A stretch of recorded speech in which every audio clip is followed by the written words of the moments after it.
the capital income definition is quite different from the national accounts definition. Okay? So here it's dividends that are paid out and capital gains that are realized. But in a national account definition, this is much different. So that could swing to a lesser degree.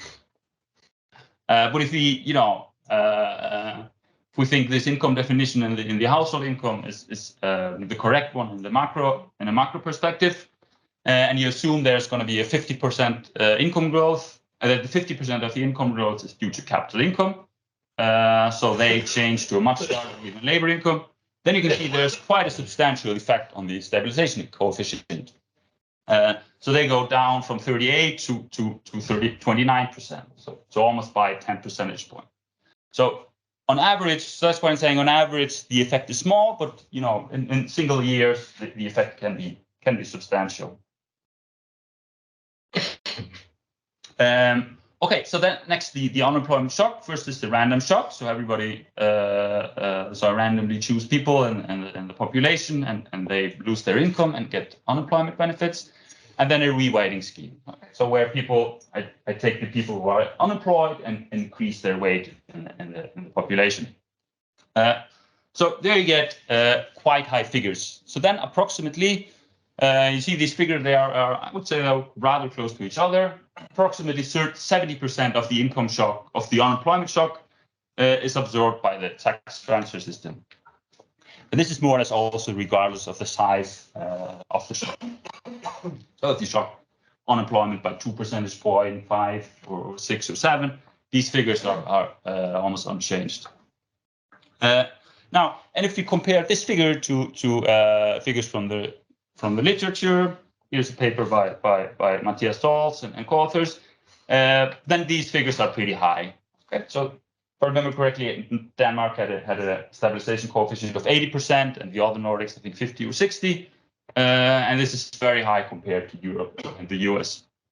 And should not come as a surprise, since Iceland has a rather generous unemployment benefit system compared to other OECD countries.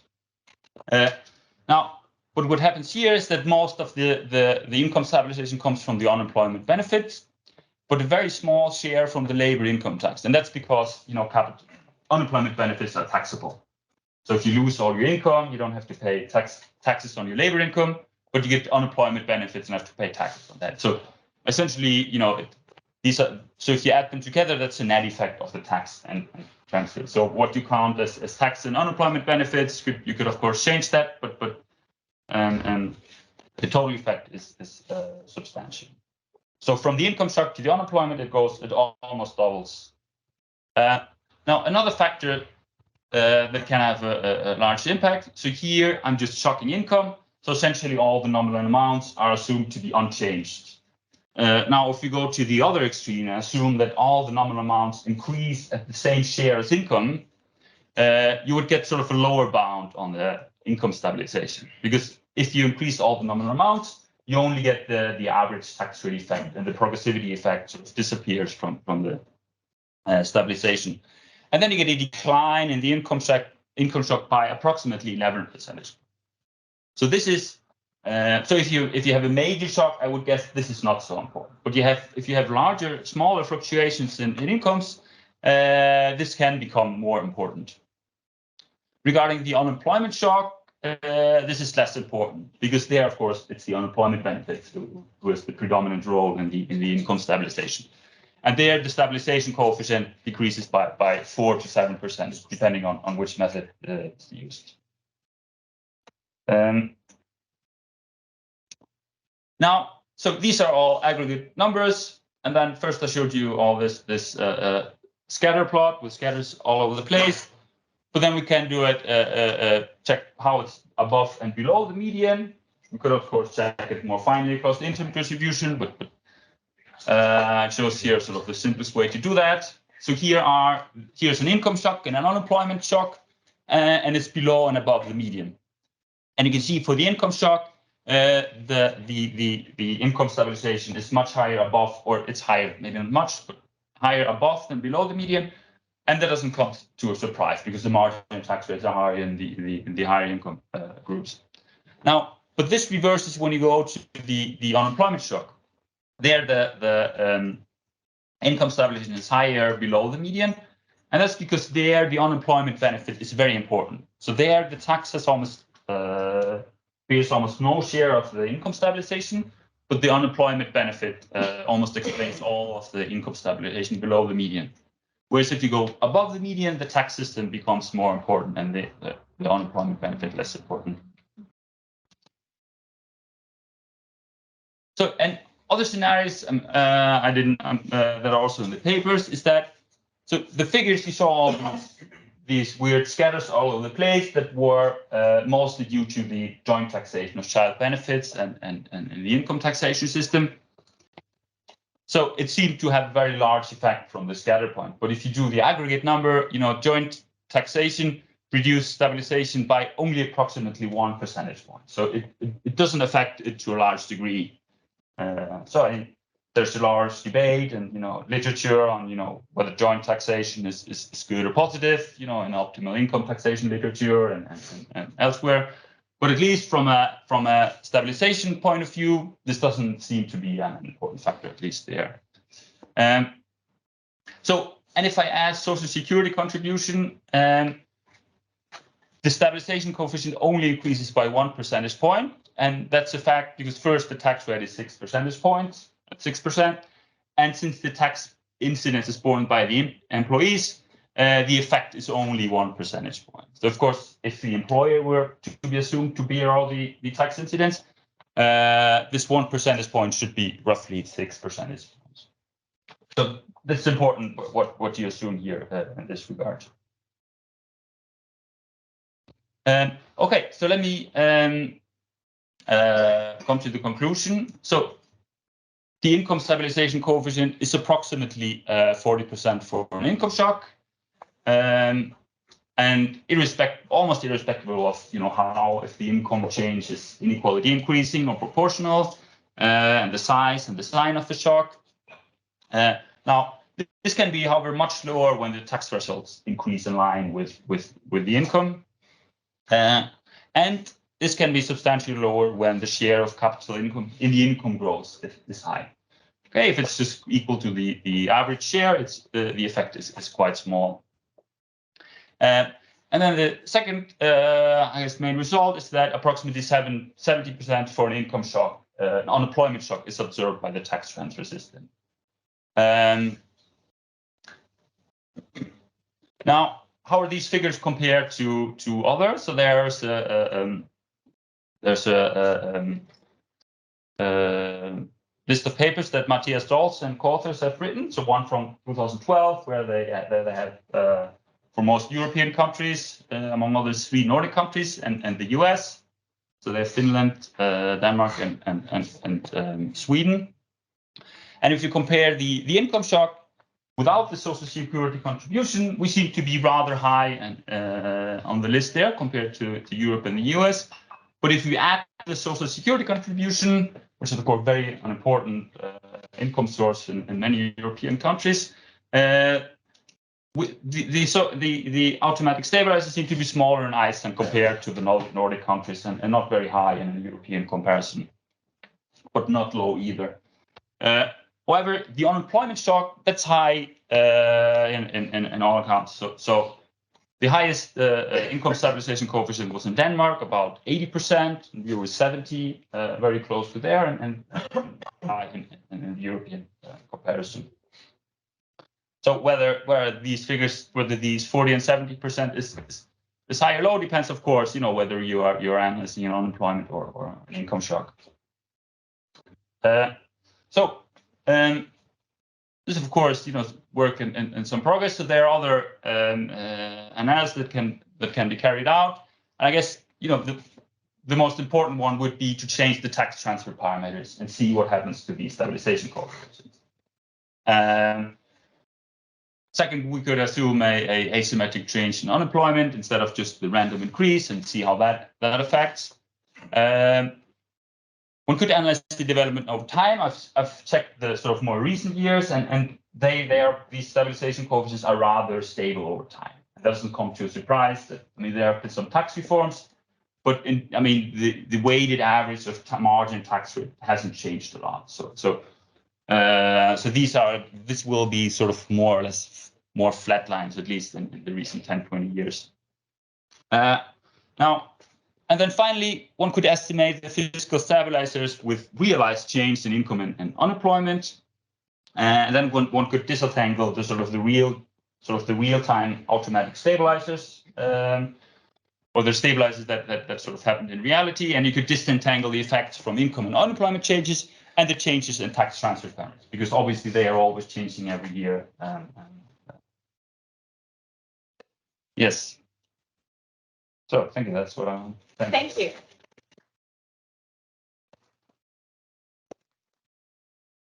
I'd say we have a couple minutes if anyone had any more questions for Arnaldur before we hand over to our first discussant. So anything top of mind? You all jumped in during, so that was great. Yes. Yeah, thank you very much. Very, very interesting. I'm sort of wondering, and that affects the finances of the government, maybe the government's ability to spend. So is that an aspect that you ignore, or is it somehow included in your analysis? Because it seems to me that there would probably be a dynamic impact over time because of this capital effect on the finances of the government. I see. So you're asking if there's maybe a large negative shock on employment and income, which will then increase the deficit of the government, and that might have some financial impacts on government finances. So the simple and clear answer is that I'm completely ignoring this fact. Yes. I think that was super interesting. Two questions. One is, if you were to put up a macro model and just have a coefficient, one coefficient that's sort of summarizes the stabilizing effect of the tax system on income, would then 40% be the number, or maybe 30% should be the number? Because in the macro model, what matters is the effect of income changes over time, aggregate income changes over time on GDP. And if the typical scenario is that you increase these thresholds with the average wage growth, then maybe 30% is what you would use and not 40. So I guess if you have like smaller business cycle effects, right, then I would guess the 30% is probably the figure you should look at. But if there's a very large shock, the COVID crisis, financial crisis, then I guess you would be closer to the 70% figure. So I guess it's sort of a scale depending on the sort of the size and the size of the shock and how the shock, whether it's more unemployment or income driven. Great. Thank you, Arnaldur. Another round of applause. And so now we're going to have our first discussant for the Iceland paper. Sorry, I just see that you've been dealing with some reminder on here. Sorry about that. And that is Katrín Ólafsdóttir from Reykjavik University. So welcome up. And it might be easier if you walk around this way to have more room. Just so you. All right. And your slide should Is there any way to take a picture? No, I noticed that as well. It's something I have to try. I have to try to fix that in the break because I can't see it here. Yeah, so hopefully you'll see the. Sorry about that. Yeah, no, that's okay. That's okay. It was just a little hard when Arnaldur was showing the slides. I was like, I don't know what the title is. Yes, we couldn't see them. Okay, so thank you very much, Arnaldur. This was very interesting. We have, like you mentioned, we have these two policy tools.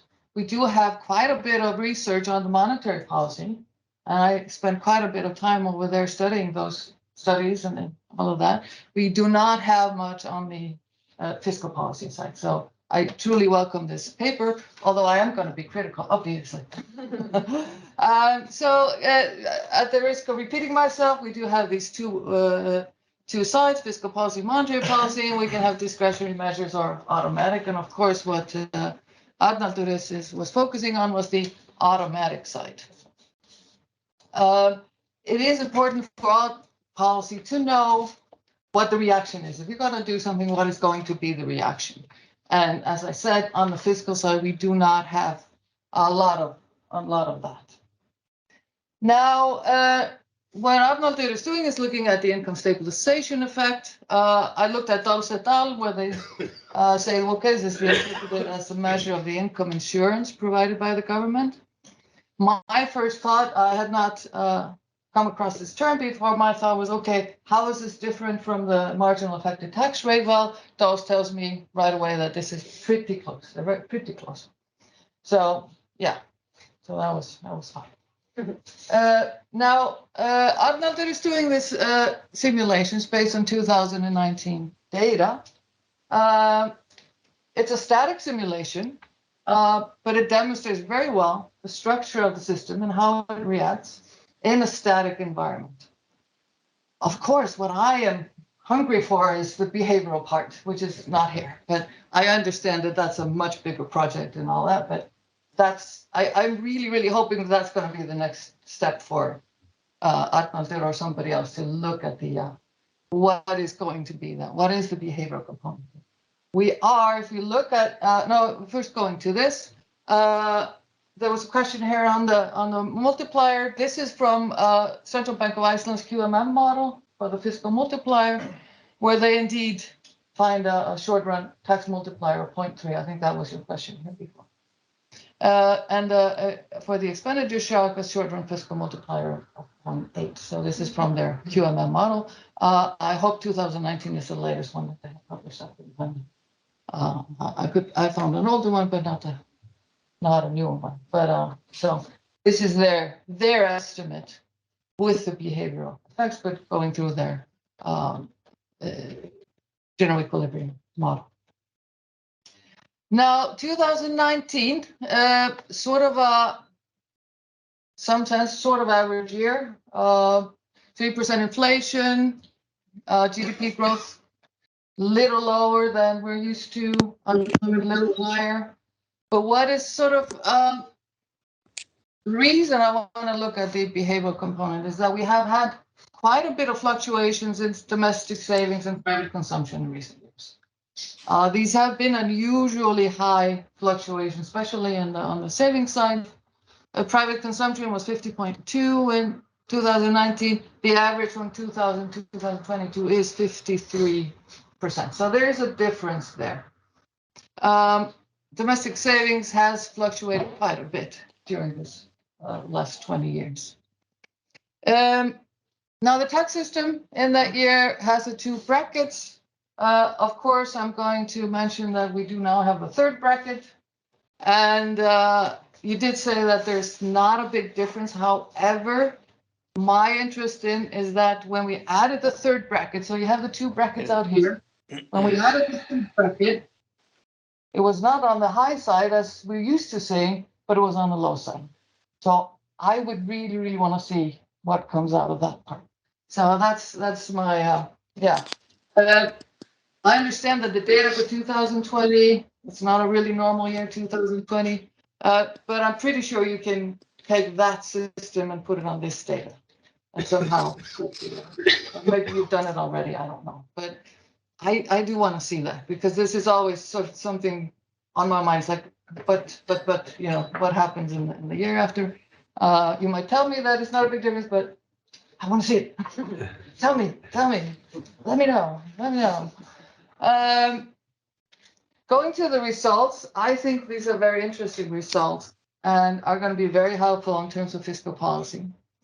What I found particularly interesting is the symmetry when you lower and you increase. A priori, I would have thought that the effects of the tax credits would be.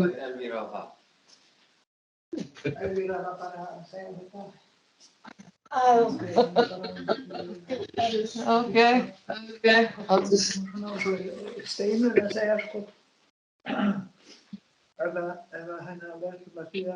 Yeah, all right. So there is a participant that needs to mute. You need to mute.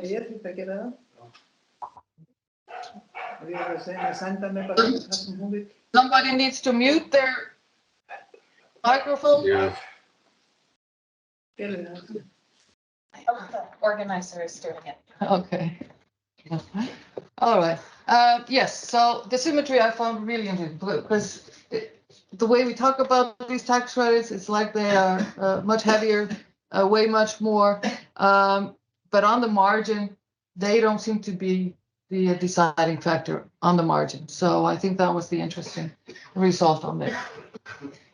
You talked about the joint taxation of couples. This is a very much interest for me looking at that system, because Iceland pretends to be this very gender equal society. And then they have this thing in the tax system, which is absolutely fatal for women, absolutely fatal. And, I'm just going to talk about it. Over 90%, in over 90% of the cases where this is used, it's the husband who has a higher income than the wife. I mean, that's just a fact. I'm not making anything up here. So let's talk about husbands and wives in this, because that's what it is. And the reason is because we have this joint taxation of couples. If you have a wife that has a husband with high income, she's working at home, she decides to start working, the marginal tax rate on her first krona, she doesn't get the personal tax credit because the husband is already using that. The marginal tax credit on the first krona is going to be, 40 something percent. That is awful. And it's just really, really bad. So, yeah.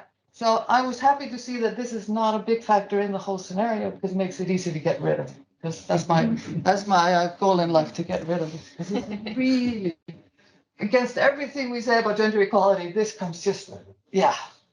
So, yeah. Enough of that. I'm getting off track here. So again, I'm repeating myself. Would be interesting to see a little more, at least taking the first steps in terms of behavioral analysis. At least look at the savings and personal consumption changes, and the three brackets I would really, really like to see. So yeah, really good job. I want to be a little bit more critical. I love brief papers, but this was a little bit too brief. There were things in there that I need to know. Need to know the details. I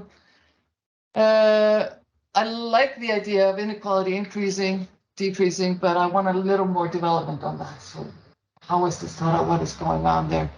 Same one for the unemployment scenarios. I don't want to get into details, but we do have the 70% for the 3 months, and then down to the, are you expecting everybody to be there for 12 months? And those details that are sort of nagging at me for some clarity.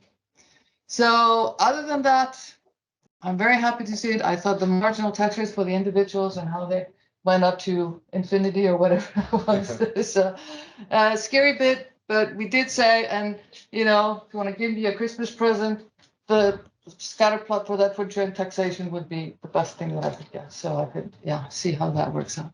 But anyway, thank you very much for this. It's a very interesting paper, but as I've been telling you, I want more. Thank you.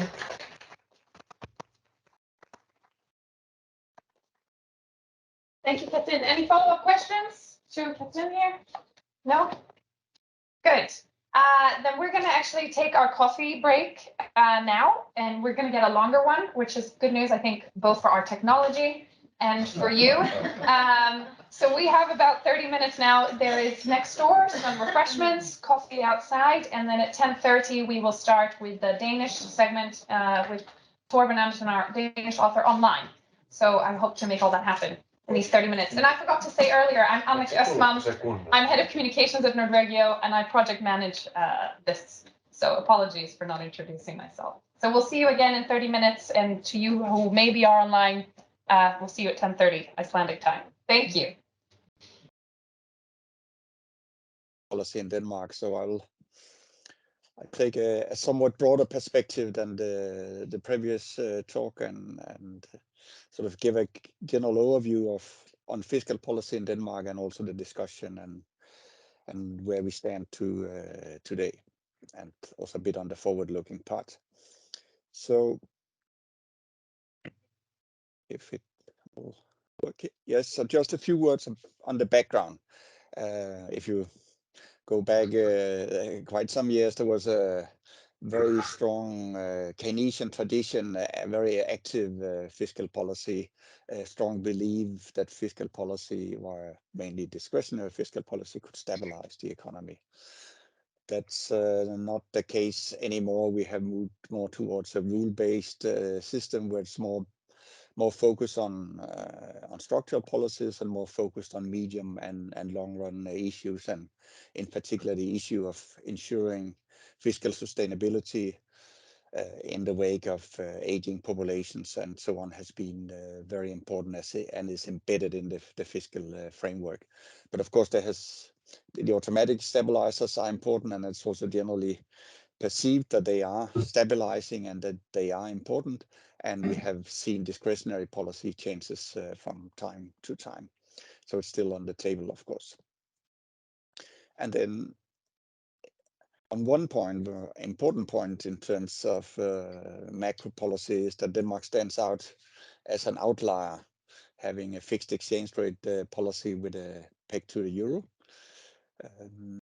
And that, of course, implies that we do not have an independent monetary policy. The primary purpose of monetary policy in Denmark is to support the peg. And as we all know, that has implications for fiscal policy. And because, of course, Finland is a bit in the same situation as member of the euro, but clearly different to Iceland, Norway, and Sweden. Just very briefly on recent fiscal developments, two graphs here. One is the budget balance. The red line is Denmark. And you can see on average there has been a surplus. Of course, there's a volatility, there's a business cycle. There was a financial crisis giving a huge dip. The COVID-19 crisis brought the balance close to zero, but not in the negative territory for reasons I'll comment on later. And the dotted line is the EU. So you can see compared to the EU average, we have quite a different part. And you also see that on the public debt, which is here the gross debt measure used by the EU, and we have currently a debt level around 30%, whereas the EU average is 80 something. So we are way below the benchmark of 60%, while many other countries struggle with debt levels above that. And that's, of course, reflection of this focus in now basically 2 decades on medium long run perspectives and the fiscal sustainability, and a lot of emphasis on meeting the sustainability requirement and having fiscal space in the budget to handle business cycle downturns, and therefore having the freedom to pursue discretionary policies if needed. The fiscal framework in Denmark is since effectively 2014. It was approved in 12, a so-called budget law, and it implements the fiscal rules of the Growth and Stability Pact, which also apply for Denmark. And then there are additional elements or rules, numerical rules in the budget law. One is the deficit limit for the structural balance, which has been minus 0.5% of GDP and recently been changed to minus 1% of GDP. I'll come back to the reason for this. And then there's also built-in automatic correction if there are significant deviations from the balance requirements. There are also expenditure ceilings to support the compliance with the overall fiscal targets, and they are made on a running 4-year basis and separately for the state, the regions, and the municipalities. And then there's of course a management system on top of this, and also sanctions, and in particular municipalities can be and have been sanctions if they do not comply with the expenditure targets. Let me just mention a few additional things. One is that there's also, and has been for many years, a so-called tax freeze. It has been interpreted differently over the years. It's now basically saying that any increase in taxes or duties must be accompanied by an offsetting reductions in other taxes, such that the tax burden or share does not increase. And then there's some excise taxes can be changed. And if there's a CO2 tax, it can also be implemented, but then the revenue should be transferred back to the respective sectors and so on. One could say it's kind of an overdetermination, because if you have a rule for the budget balance and you have a rule for expenditures, then why also have a rule for taxes? But it's that has been a lot of political capital invested in this, and for some policymakers it has been a signal, although it has also been criticized both for this overdetermination, but also because it potentially carries the risk that the sensible tax reforms, which would improve efficiency, can be more difficult under the tax freeze. The budget law also has escape clauses, and they have been activated recently, the COVID-19 and also the situation in Ukraine. But now we're back on the Ukraine problem is, of course, obviously not solved, but in terms of the budget, we're back on track, and the escape clause does not apply for 2023 and forward. In Denmark, we have our Economic Council, which was established back in '62, and which has evolved over time, but built an important platform in economic policy discussions, and being, before anybody talked about numerical rules and watchdogs and so on, it was effectively, or has effectively been the fiscal watchdog, and also watchdog in other areas of economic policy in Denmark. And it has now then got the official role of being the fiscal watchdog as part of the budget law. But they have a pretty clear voice in the public debate, and therefore also high credibility. Let me just mention one thing in terms of how fiscal policy is conducted, when we, on the one hand, have this focus on the medium long run thing and fiscal sustainability, and then on the other hand, should have some degrees of freedom in the short run, not only in respect to stabilization policy, but also more generally politically. Then we define what in Danish is called råderum. I think the English term would be the fiscal space. It's sort of the room for policymakers to make prioritization and still being within the limits of the budget law and the requirements for fiscal sustainability. So I have an illustration here which is adapted from the Ministry of Finance. If you look at the line moving upwards there, think of this as the projection of public consumption, real public consumption, given demographics and all the assumptions which goes into this projection in terms of what would be the requirements, given that not only the age that will be more old people, but also the composition would change and so on. So that's sort of the baseline or trajectory. And then it's if we have a given period in time, what's called in planning year, we sort of say, okay, if there's zero real growth in public consumption, that's the horizontal line, where then of course there will be no growth. And then what is the difference up to the line? That's sort of the fiscal space, and typically that's defined as sort of a planning period. A new plan come out yesterday, where the end point is 2030. So it's not quite a 10-year plan, but it's sort of typically been a 6, 7, 8-year plan. So you have sort of the end point there, and then you have this translated into a fiscal space, which policymakers then can prioritize, either following the path and having it going into public consumption, or different types of public consumption than implied by the trajectory, or of course also tax decreases. And the current target is that we have a structural balance of 0.5 deficit, that is, in 2030. So within the limit in the budget law. So that's the way it's done in practice.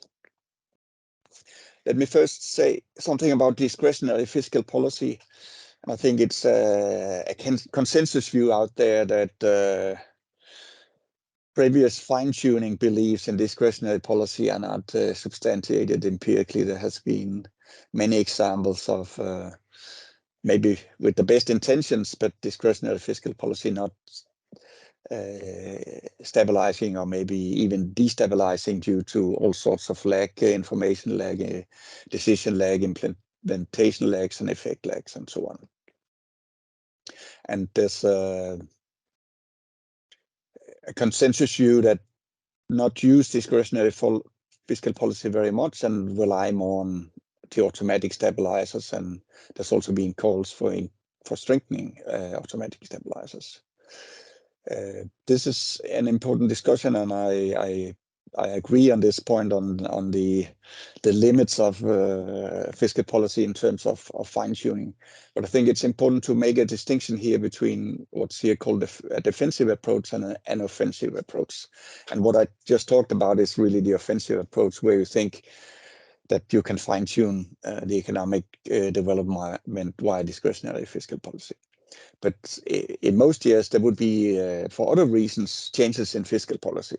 Policymakers make certain decisions and fiscal policy is changed, and it would have some effects on activity. And that's the defensive approach. You cannot disregard the discretionary fiscal policy because there are the other reasons.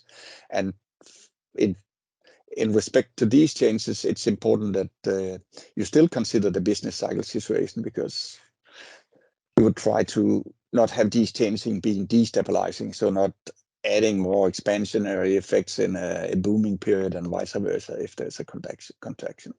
So even if you think fine-tuning is not possible and discretionary policy should be left for very special situation, there's still an issue here.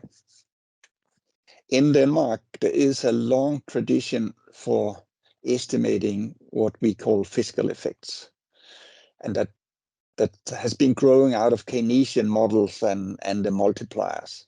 So the fiscal effect is really that you have a policy package with some expenditures being changed and some taxes being changed, and then you have the multipliers of the respective instruments, and then you sort of sum the multiplier multiplied by the policy change and add up to what would then be the effect on GDP. So rather detailed computation of the fiscal effect, which of course has its origin in the fine-tuning area, that we could be very precise on these things. This is still done and presented both in terms of the immediate effect, the effect within a year, and the multi-year effect. So the estimation or quantification of these fiscal effects is still an important part of fiscal policy discussions in Denmark. And we have, or historically there has been two, really three, but the ADAM model, which is used by the Ministry of Finance, and the SMEC model used by the Economic Council, and the central bank has also had its own model.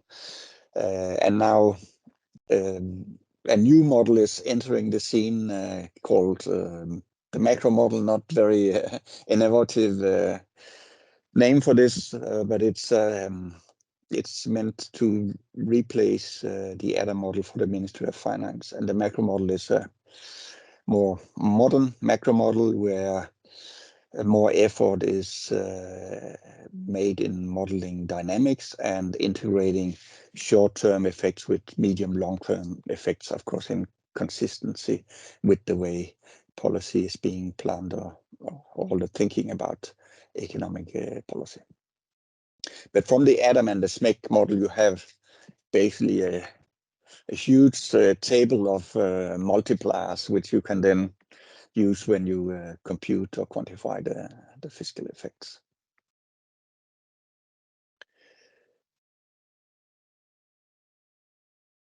Just to discuss this, I show you here in the graph on the right-hand side. That's the fiscal effect as computed by the Economic Council, and it's just an illustration. The computations of the fiscal effects by the Economic Council and the Minister of Finance are not identical. They're usually also not too different. So sort of the overall story is not that different looking at one or the other. There's of course also sort of a dynamic or information time issue that the initial estimated fiscal effect might be different than the sort of actual effect, because policies might have been not implemented exactly as it was perceived and so on. So there are many issues here. So this is just meant as an illustration. And yeah, if the fiscal effect is positive, it's an expansionary fiscal policy, and if it's negative, it's contractionary. And you then see the actual GDP growth. So of course, there's also an issue here because the projected GDP might have been different when policy was planned than what turned out to be the case, not only due to policy, but also other things. But what you see here, there's, if you just compute the correlation, it's about -0.5. So on average,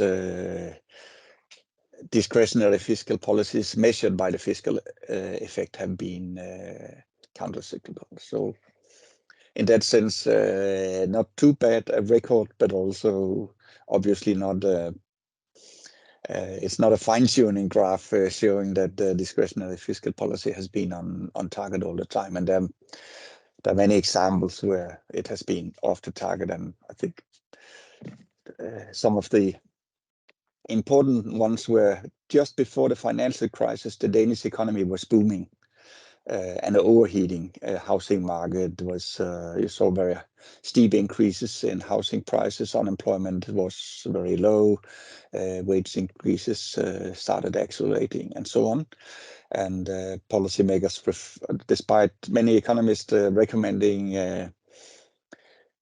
contractionary policy, that was dismissed by policymakers. And then we entered the financial crisis with an expansionary policy and overheating economy, and therefore were hit more severely by the financial crisis. So that was bad timing, and also exposed that it was bad timing because it was expected that the crisis would be short-lived, which it turned out not to be, and therefore one could argue, at least in retrospect, that the contraction in fiscal policy after the financial crisis came too fast. It's not to go into details about this, just to point out that the difficulty of pursuing discretionary fiscal policy, and even in deep crisis, it can be very difficult to get it right.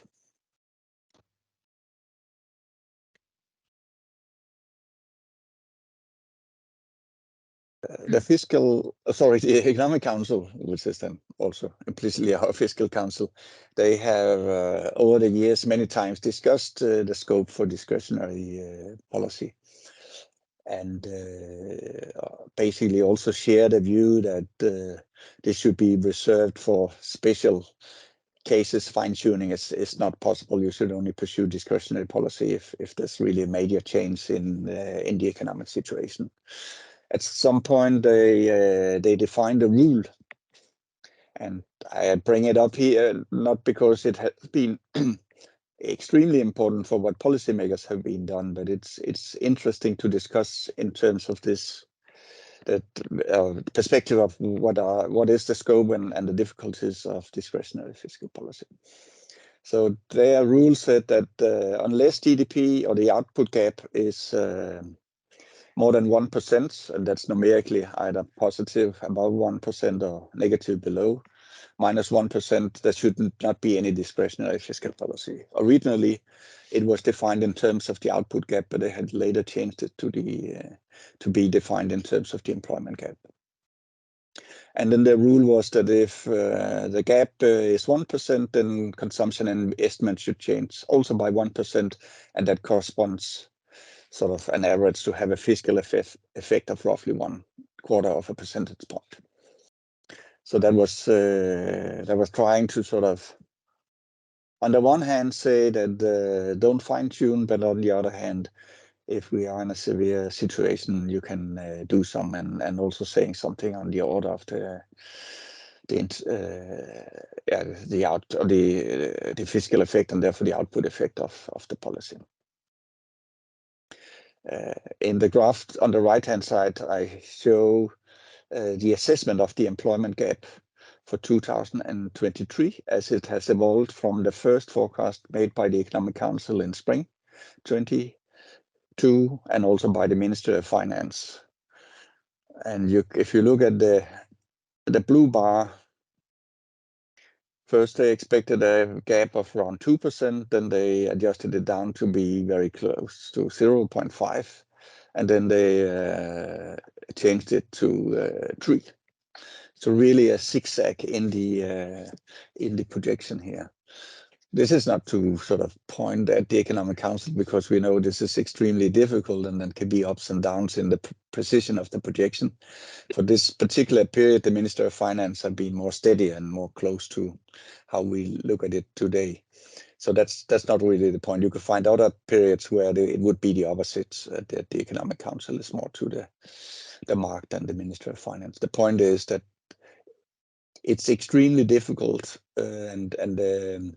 to pursue discretionary policy. And of course, you have to plan this sometimes in 22. And you can see whether you follow the advice in spring 22 or autumn 22 and rely on their rule, you will really be zigzagging in the recommendation. And there's an additional aspect to this, because the rule is shock independent. And we know that the nature of the shock can be very important for the economic response, how employment and so on would respond to the changes. And the recent period is an example of this, which is related to the monetary policy side, because we cannot pursue our independent monetary policy. But of course, if there's a monetary policy reaction in the euro area, we follow it. And since, as we all know, there was this inflation shock and interest rates were increased, then Danish central bank also increased the interest rate. So actually, we had through that route a contractionary monetary policy. It all makes sense. Of course, we can discuss the details, but it makes sense. So already having contractionary monetary policy, should the fiscal response be the same as if, or as in a situation where there would be no monetary policy response. So just underlying that it's tempting to believe that you can make also discretionary policy rule-based, like the automatic stabilizers effectively are, but in practice, I don't think it makes much sense, and you can easily end up in a situation where the rule is potentially destabilizing rather than stabilizing. Another aspect which is related to these difficulties, and which I think has been more and more clear over the years, and maybe if you put it a bit black and white and exaggerate a little bit, coming out of the old Keynesian tradition and into more modern macroeconomics, that in the simple Keynesian macro model, you have aggregate activity, and you basically have a labor market which sort of implicitly assume homogeneous labor. But we increasingly see difficulties here in 2 dimensions. One is on the instrument side. If you want to pursue a discretionary fiscal policy, which instruments can you use? Well, changing public consumption is not without problems. You rather have smooth path for public consumption. You don't change public schools or hospitals and so on up and down with the business cycle situation. Taxes, we have very strong smoothing arguments. Also temporarily, for instance, lower taxes raises many issues. On the transfer side, the same thing. Maybe it's not so difficult to agree to increase the transfers, but can you then backtrack when the business cycle situation is different and so on? Extremely difficult. Therefore, these discussions often end up in, well, the really good instrument is public investment. But there are also problems, because they also have to be implemented. And if we talk sort of serious numbers which could have an aggregate effect, these are huge projects, and they have their own pipeline. Maybe you can put some of them on pause if you don't want to have a too expansionary effect. But it would be very difficult to front load these projects if you're in a deep recession. So the instrument set is actually restricted. And then on the other hand, we also have that the labor market assumption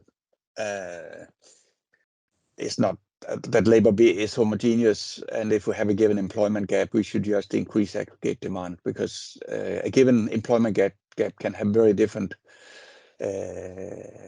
compositional structure, which is illustrated by the figure to the right, and the details are not important here.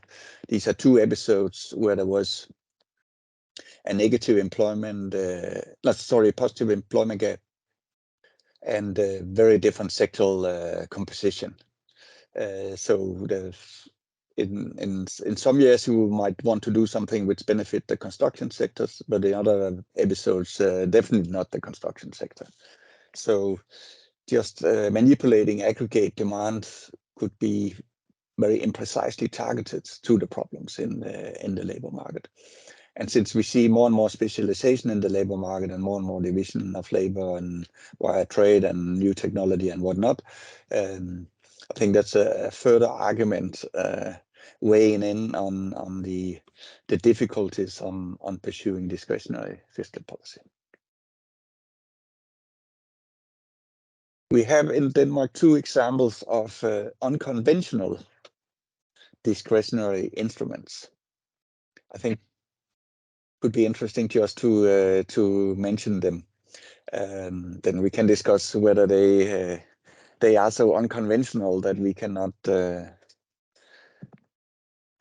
think of a third one. But in 1988, actually due to a fear that the Danish economy was booming too much, leading to wage increases, which would jeopardize the credibility of the exchange rate policy, a contractionary policy was planned, and an element in this was mandatory pension saving called the SP scheme. So it's interesting that just anticipating a pressure on the exchange rate at that point was influential for this policy. Well, many things happened to this scheme later, but the money were sort of, it was a pension scheme, so they were frozen to retirement. But in 2009, with the financial crisis, it was decided to unfreeze this money, which basically had two effects. One was, of course, for households, they got their money. They didn't have to wait until retirement, they would get the money. And empirical analysis also showed that that had a significant effect on consumption. But actually for the budget, it also had a positive effect, because these money were taxable income when they were paid out. So a very unusual fiscal instrument, which can at the same time increase consumption and improve the budget. Maybe we could dream of having more of those, but this is really an unusual thing. And it so happened that we could do more or less the same trick under COVID-19. We have a vacation pay scheme, which has been reformed, and there was sort of a problem with one being backloaded and the other front-loaded. So there was an overlap in periods, and then it was decided that people should not have sort of double pay in vacation pay in 1 year. So one chunk of this was frozen also to retirement. And then during COVID-19, it came up, could we unfreeze these funds? Because that would be then the same trick that would help private consumption, and it would also help the budget. And we did so. So that also helps explain why we did not have a deficit on the total budget balance. In 2020, we got very close to zero, but we did not go into the negative numbers, and that was because, among other, the revenue effect of this thing here. But as I suggested, these can be very difficult to replicate, and pension policies definitely should be decided based on long-term country rates and not based on sort of having a an extra fiscal instrument you can use in specific circumstances. So I don't think we have more of those in the pipeline. Turning to automatic stabilizers, I already said there's a consensus view that they are doing their job. They are automatic, therefore their name. They don't require any specific information. There are no decision implementation lags. They are just there. They are also basically symmetric. It depends a little bit on the shock, but they are basically symmetric if you don't mess up with them. So they are really part of the rule-based policy, and that's of course also why they are stressed so much in this more recent way of thinking in terms of fiscal rules and medium-run perspectives and so on. And we also see repeated calls to strengthen automatic stabilizers, because since there's so many arguments against the discretionary fiscal policy, obviously there's the question, could we then strengthen the automatic stabilizers? And as we already heard in this first paper, that they caution disposable income, so they perform seen from an individual perspective, an insurance function stabilizing the disposable income, and they contribute to stabilize aggregate activity. And it's also been shown that they mute the consequences of economic crisis on income inequality. So in a sense, many positive effects coming from the automatic stabilizers. It's also well established that the size of the automatic stabilizers is very closely related to the extent of the welfare state or welfare arrangements. So the Nordic countries tend to have stronger automatic stabilizers than countries with more lean public sectors. No surprise, unemployment, insurance, benefit, generosity, tax rates, and so on, which go into the determination of the automatic stabilizers are higher. It's of course important that there is the fiscal space to allow the automatic stabilizers to work. There are some examples, especially in Southern European countries, where it has been necessary to undertake in a recession, undertake discretionary fiscal contractions because there was not the space to allow the automatic stabilizers to work. So that's very important. It's also important that they are shock dependent. And basically one could say they can better handle the aggregate demand shocks than aggregate supply shocks. But of course they generally work to stabilize disposable income, but the way you want disposable income and consumption to move depends on the shock. So there's an issue there. There's also an issue that it cannot distinguish between temporary and permanent shock. It's just automatic. So if we have a recession, it starts working.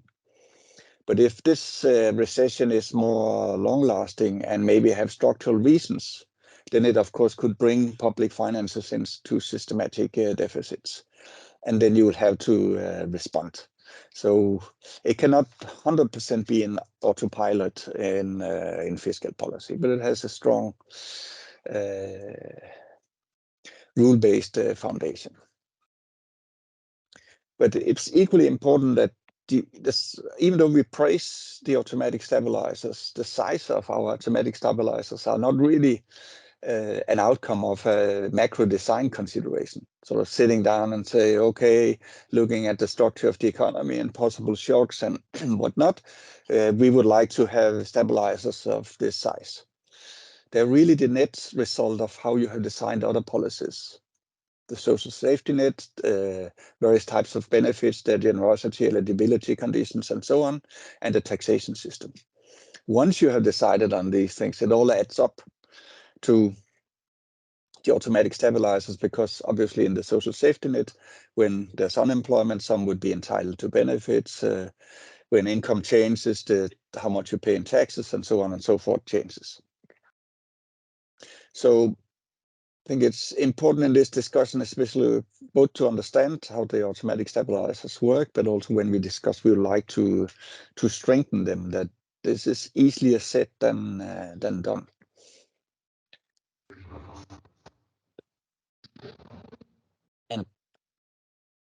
there are different ways in the literature to assess the automatic stabilizers. One is to estimate what is the response of the budget to changes in activity, and that can be separated on the expenditure and tax side. It can also be done using simulation models where you're more careful about all the details in the tax system and the social safety net and so on.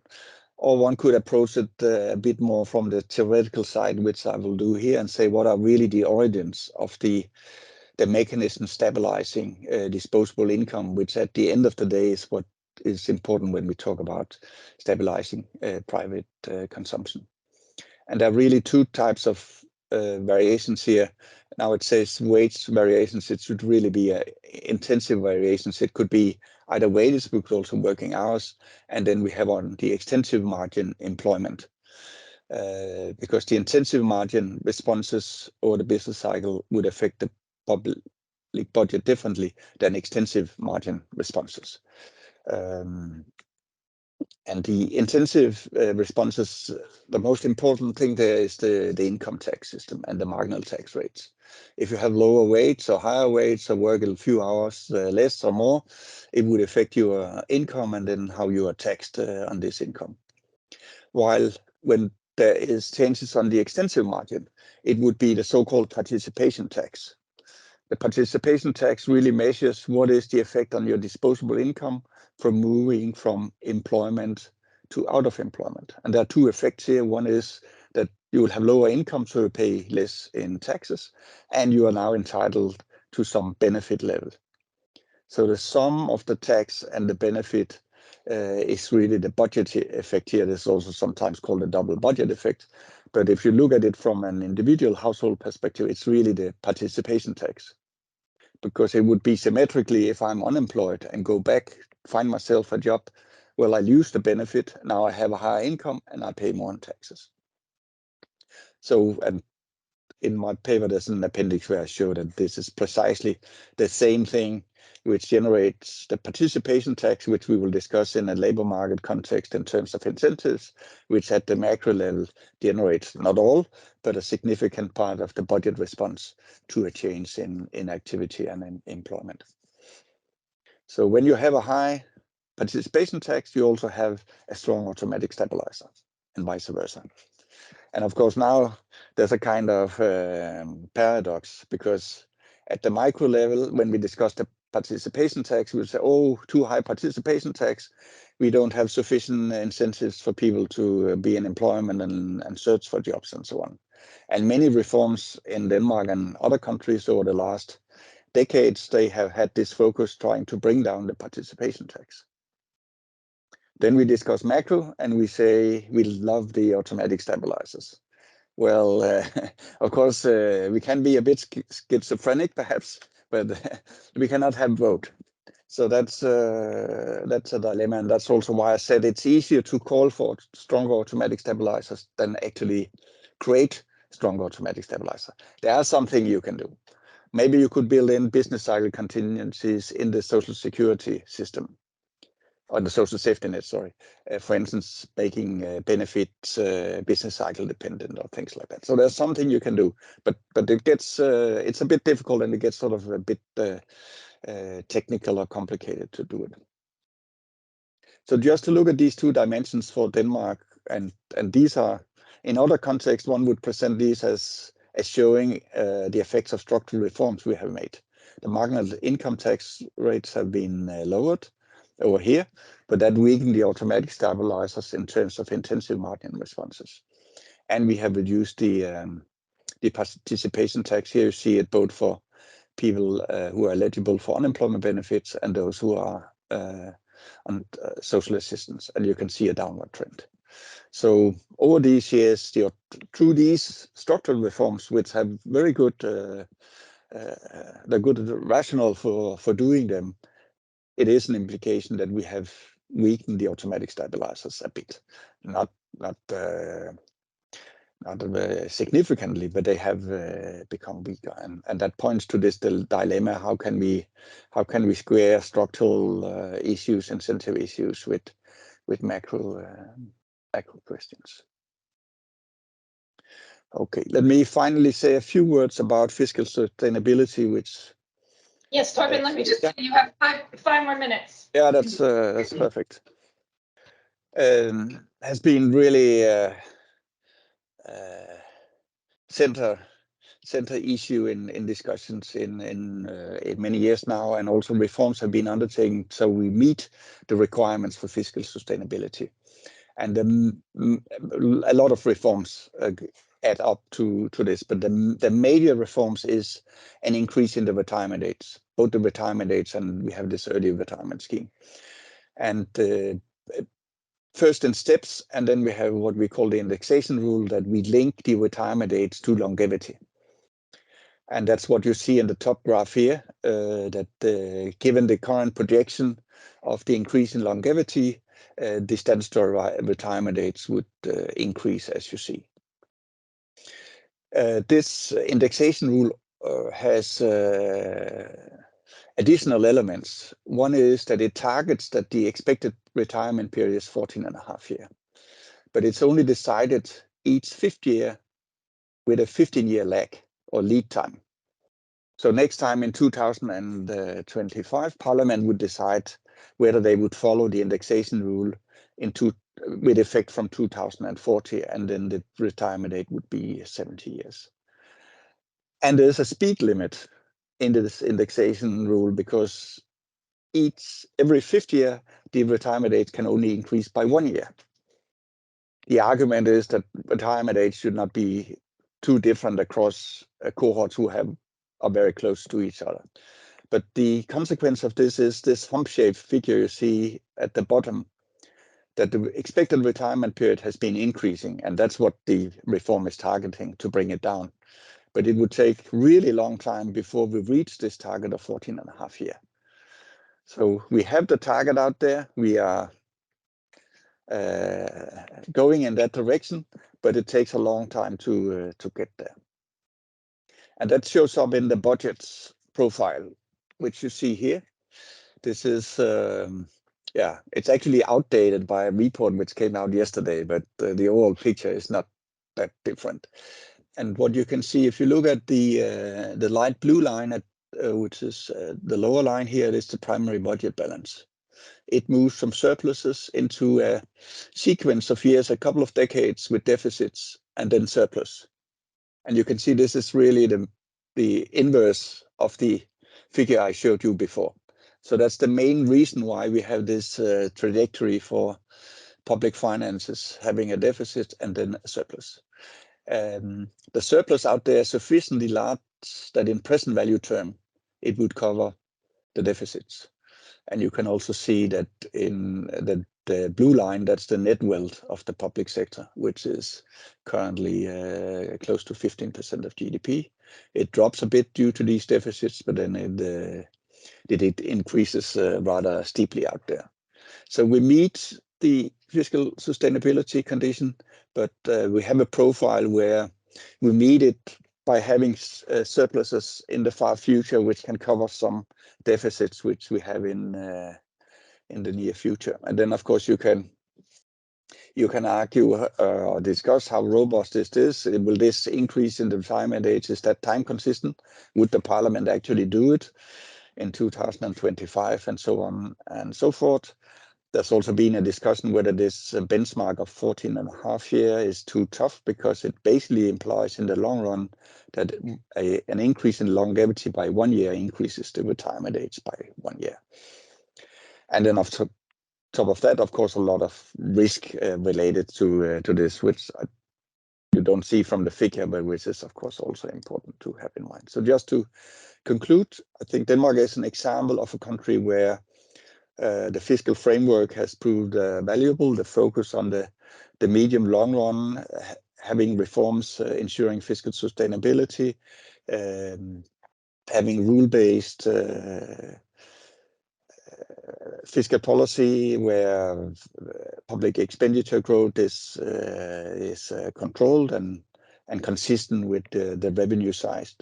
Also that we have had and used the fiscal space to act when needed, and automatic stabilizers are important, although there's some indication that have been slightly weaker. And all the focus on fiscal sustainability implies that we are among the few countries which can say that we satisfy the fiscal sustainability condition and also have a pension scheme which would deliver decent pensions to all the retired people. Yeah, thank you for your attention. Thank you, Torben.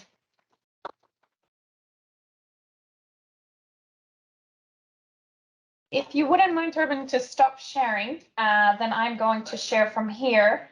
But while I do this technology, I thought we'd see if there's any quick question before I try to get the next presenter up. If anyone had any questions for Torben. Yes. Thanks for a very interesting presentation. I was wondering about the longevity numbers that you showed us. Is that should I say the goal to increase retirement age with as people live longer? Was it sort of based on a reasonable compromise for what constitutes a decent pension system, or was it based, or is it motivated by the need to shore up public finances? It was sort of hard to tell what's the sort of chicken and what's the egg. Yeah, no, it's the brief history of this is discussion basically 20 years ago about aging and all the problems it would create for the public finance, and then therefore whether the welfare state would be able to cope with more old people. And then there was a reform in 2006 and an additional reform in 11, which addressed this.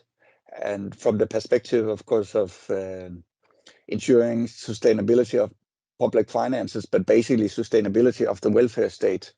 And the argument, a key argument, was that a huge factor here is the fact that people live longer, and also a significant element of healthy aging.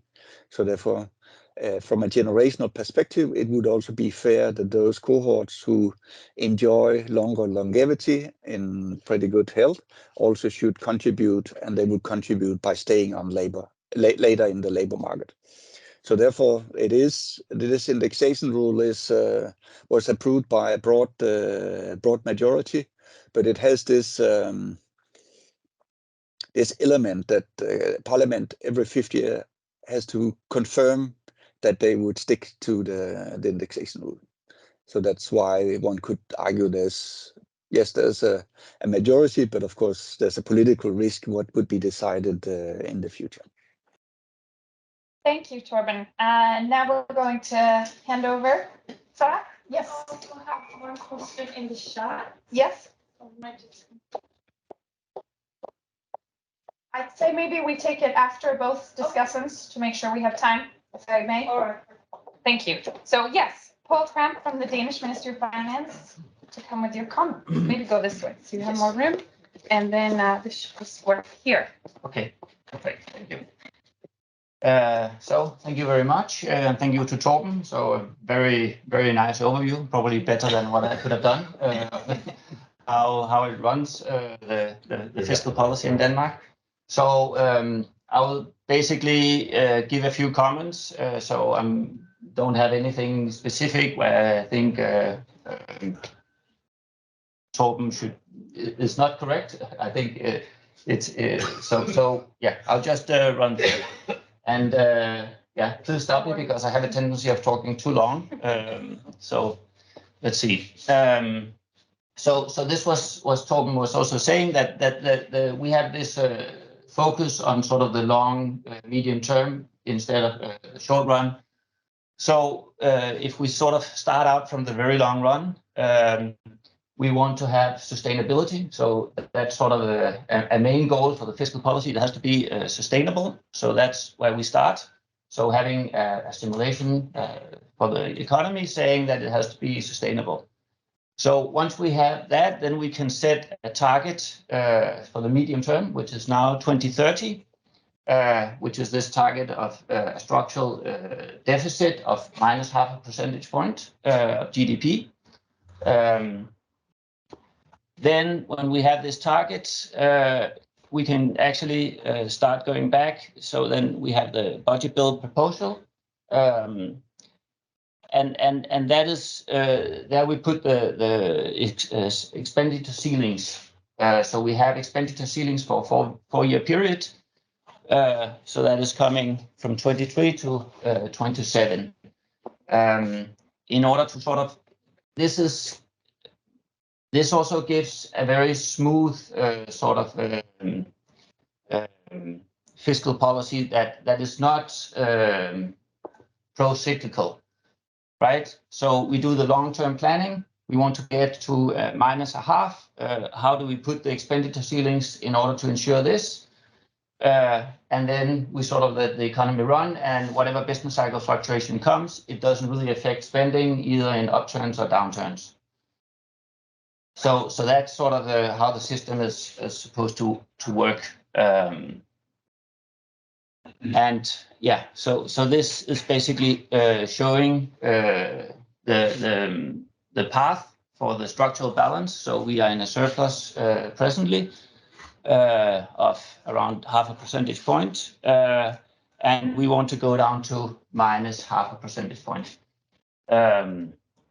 So in that sense, we are going to have the fiscal policy is going to be expansionary for quite a few years, because we are going from plus half to minus half, right? So we need actually to have somewhat expansionary policies. But this is coming from the point that, I mean, plus half a percentage point is not sort of sustainable, right? You don't want to have a government taking in structurally more money than what we spent and gathering wealth. This is not optimal.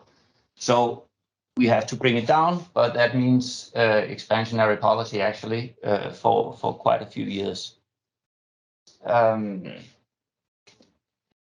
Yes. Let's just see. I had some notes also. Yeah. I think I'll just, okay. So this graph hopefully shows also this, that actually the fiscal policy in Denmark, we have these strong automatic stabilizers. So you have the output gap and you have the actual budget balance. So exactly because we do this sort of relatively smooth, we have the budget law, we have the expenditure ceilings, then the automatic stabilizers are allowed to work fully. So if a lot of income comes in, we don't spend it, right? So you have the spending caps, so it's not being spent. And that just means that the actual budget balance improves in an upturn and the opposite in the downturn. So at least one point, I mean, of course, Torben is right. He was also mentioning that probably fiscal policy was too lean and leading up to the financial crisis. But the actual budget balance was 5%, almost 5% of GDP. So, I mean, it's very difficult to convince a politician that you have to tighten even more. You have to have an actual budget balance of 6% or 7%. I mean, and to some extent we have the same now. I mean, there's always pressure, and the communication of counter-cyclical fiscal policy, it's really difficult. So you have a lot of money in an upturn. At the same time, typically everybody lacks labor. So the municipalities, the hospitals, everybody is screaming for labor. The government has a lot of money, but we don't want them to employ anybody.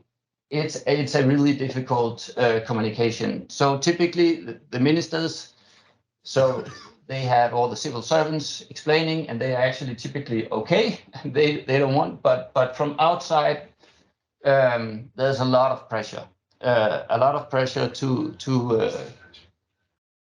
release some of the money during upturns. So in that sense, yeah, of course, it's correct. We should have tightened more, but already at 5% actual budget balance, it's difficult. So we try our best, and to a large extent it succeeds.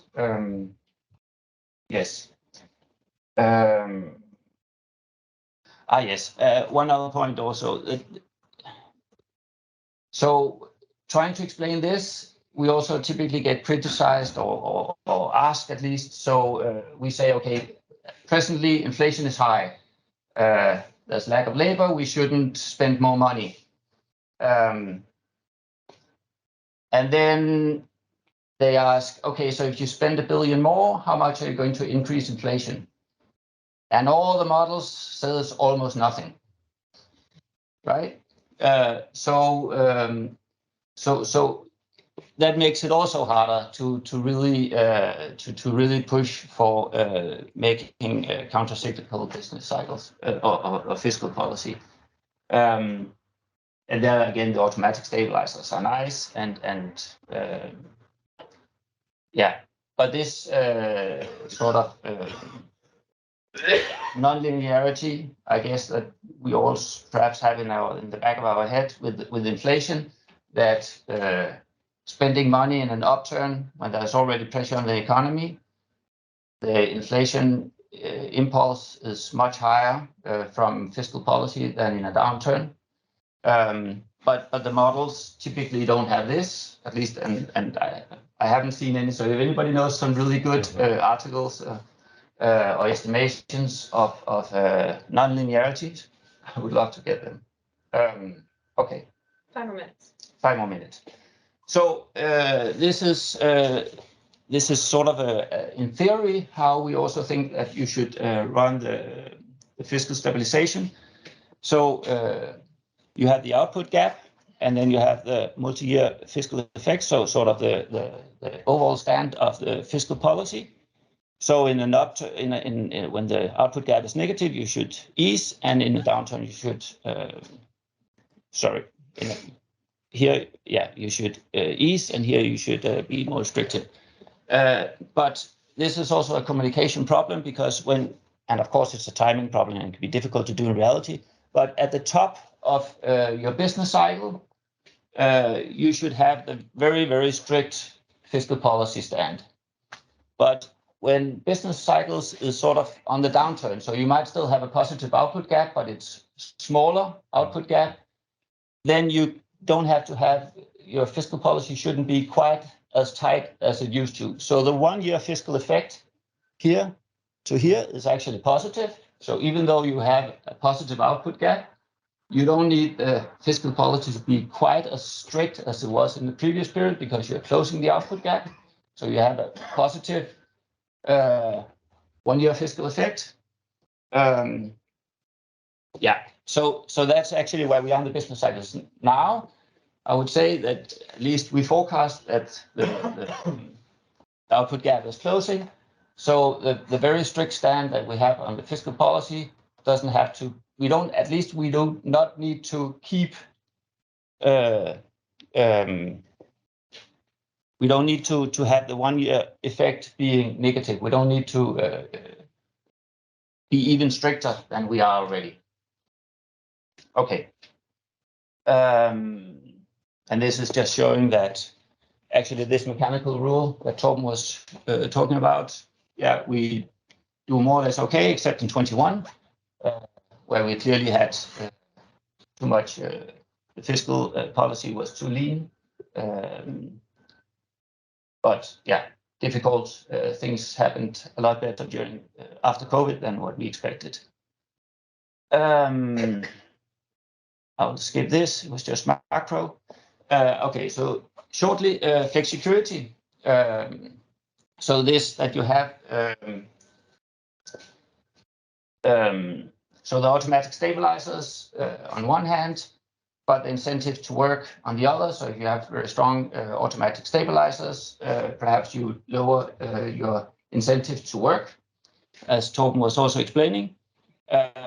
So in one way, we have a third leg. We have this flexicurity model where we have high or easy flexibility in hiring and letting people go, but we have a good security system for unemployed, as was also mentioned in the previous. So the risk is that the participation tax is very high, but there we have the active labor market policy, which is supposed to also, of course, it's going to help people being unemployed by giving them some education and hopefully improving their human capital, but it's also taking up their time. So basically, they don't have free time, so it's not very attractive to be unemployed, to be quite honest. So it's also a way of pushing them out of unemployment. So the active labor market policy is important. Then there's a debate actually right now about how important is actually the labor markets, the active labor market policies. Oh, that was the wrong way. So we have seen the unemployment rate fall quite a lot. Structural unemployment rate going from around 9% to around 4%, so a drop of 5 percentage points. And this is at the same time as we have introduced a lot of active labor market policies.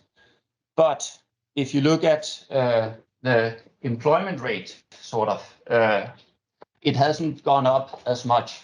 And you have a lot of composition effects, so it's very difficult to sort of make out from macro numbers, because you have a lot more immigrants, you have a lot more people studying, and so on and so forth. But here we try to take out the education, so it's the people, the share not in employment or education, and there you only see about a percentage point. So 5 percentage point drop here, and here you only see 1. So the effect, of course, it's not 1-to-1. It's not like the active labor market policies have we have lowered unemployment by 5 percentage points and increased employed by 5 percentage points. That is not the case. But at least there's still, it's not unsubstantial, a 1 percentage point. And then, of course, you can also say that in reality, probably a lot of these unemployed people here, they were not unemployed in the sense that they were actually ready to work. So you had a lot of people being unemployed, but not part of the labor force in reality. So in that sense, it's also nice that we now have an unemployment number which is actually spare capacity in reality. Okay, how much time? You're over time. I'm over time. Okay, Minus 2 so okay, I'll stop. No, go ahead, please. Okay. So Torben was also just talking about this. It's because at present we have a lot of talk about how much people should work. This is sort of a policy debate in Denmark, and the government is saying, okay, so people should work, and a lot of people are saying, I don't want to work. I'm rich enough. I have enough money. I should work part-time, and so on. And of course, this is fine. People are allowed to take their own decisions, but there's an externality on everybody else when the individual is not working because they're not paying taxes, and when you're not paying taxes, there's no taxes for schools and so on. So for the individual, of course, the consumption, the public consumption I receive is independent of if I work or not. But if it's sort of a collective, it's not. So we in this report that just came out yesterday, we did a nice exercise where we tried to say, okay, the impact of lowering from 37 hours to 32 hours, what is the impact? And of course, it's huge. It's extremely large. So the public consumption has to drop substantially if we want to keep on being sustainable. Or if you want to, of course, you can also just say, we want to keep public consumption as it is forecasted today, but then we have to increase taxes. So then you hit the the households with lower income because they work less and a lot higher taxes in order to maintain the same public consumption. So I think it's about an income drop of 20% in the end that they will go into, that will be the consequence if they start working less and they still want the same public school, and free hospitals and so on. So it's important to realize this when you have the debate, there's this externality. Okay, now I should stop. Okay, thank you, Paul. Thank you. Hand over. We are now going to jump to Søren Ravn at the University of Copenhagen. And I think it would be best if you could share your slides, Søren. I do have them here, but if I share them, we won't see you. And I think it's nice if we can see you. So if you could try unmuting and sharing your screen, I will stop sharing. Let's see if it works. We can now see you, Søren, but we cannot hear you yet. Nope, we cannot hear you, but you do look unmuted. Let's see.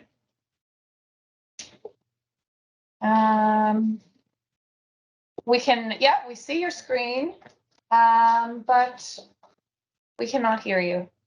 Let's see, I see that you're unmuted, so I don't think it's an issue on your end. Let me see if it's an issue on our end again.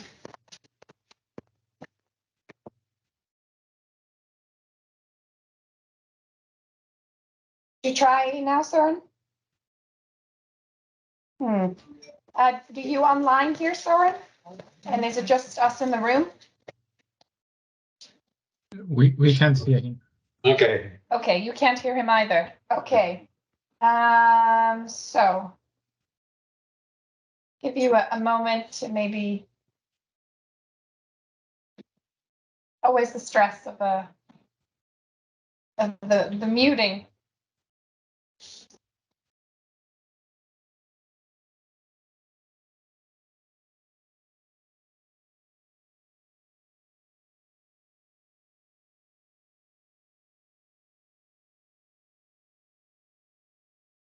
In the meantime, why doesn't everyone online and in the room stand up for a minute? Because you've been sitting for a while, and just to wake up and do a little stretch. And I'm challenging you, Torben, to stand up as well if your microphone won't, so your headphones won't fall off. We just have this new program on our computers at work challenging us to stand up. So I know you've all been sitting for a little bit. Good day to you all. So we will jump to Finland now, and then hopefully after lunch we will jump back to Denmark. But Finland it is now. So my name is Jenni Kellokumpu. It's nice to be here in Reykjavik. It's my first time. And this is a joint work with colleagues Leena Savolainen from the Ministry of Finance and Simo Pesola from the National Audit Office of Finland. Automatic fiscal stabilizers in Finland over the years 1993 and 2021. A little background first. As you probably know, Finland experienced a severe recession in early 1990s. Unemployment rose from just 3% to almost 18% just in 3 years. And GDP dropped dramatically, and as a result, public debt rose from 14% to over 50% just in 3 years. So in order to restore the confidence of the financial markets to Finnish government ability to serve its debt, something needed to be done, meaning large spending cuts. Luckily, the success of the Finnish company named Nokia and the mobile phones started already in the mid-1990s, pulling out Finland out of the recession. However, as a legacy of the recession, unemployment and public debt remain quite high. And when the Prime Minister Lipponen's government started its term in 1995, the main goal of the economic policy was to halve unemployment from 1,000 persons to 50,000 by lowering taxes and cuts in unemployment benefits. Finland also wanted to join the European Monetary Union, unlike Sweden and Denmark, and we needed also to fulfill the convergence criteria. So this is the background. So every government since has targeted more or less to increase employment through lowering taxes, especially for low and middle income earners, and in cuts in social benefits, particularly unemployment benefits. And this has worked in the past. Together with the spending cuts and Nokia-led economic growth, and also effective spending limits in the 2000s, public debt came down to 34% by the year 2008. And the reform of the spending limit system in the early years of 2000s and really strong political commitment to the renewed system was really the key in this, or at least one of the keys. So when the tax revenue was coming from the windows because of the Nokia, the money wasn't spent. Instead, it was used to bring down the debt. And in this new spending limit system, automatic stabilizers, meaning mainly unemployment-related transfers, they were placed outside the spending limit system. So they can freely operate, increase freely in counters, and then automatically come down to in boom years.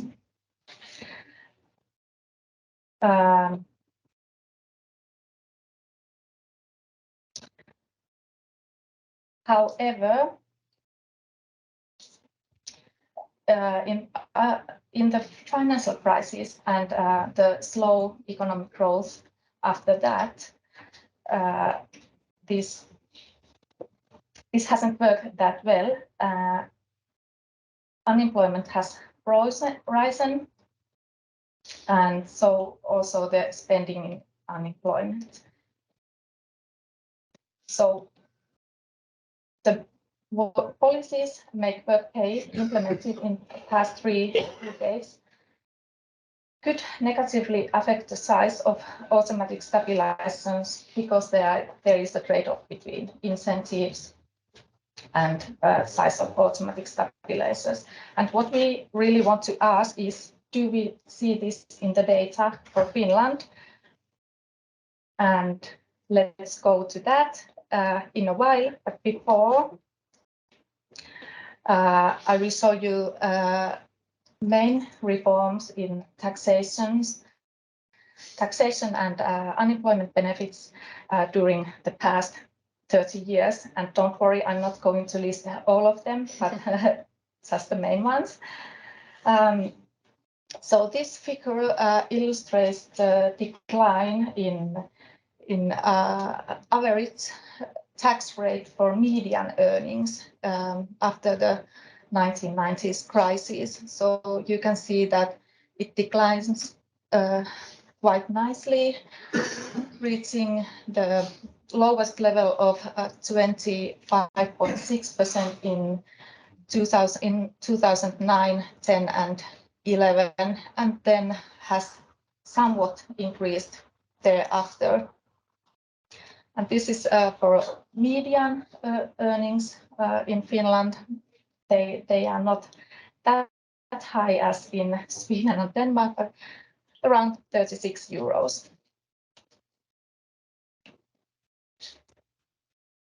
However, this decline shown in the previous slide in state taxation has been partly offset by a rise in municipal income taxes and pension insurance contributions over this time period.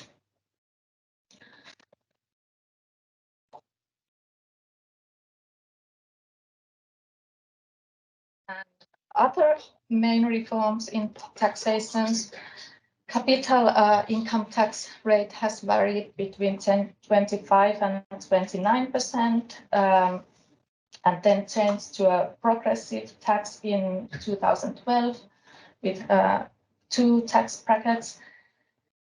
And corporate income tax has been reduced a couple of times in response to a decrease in other European countries, and the current level is 20%.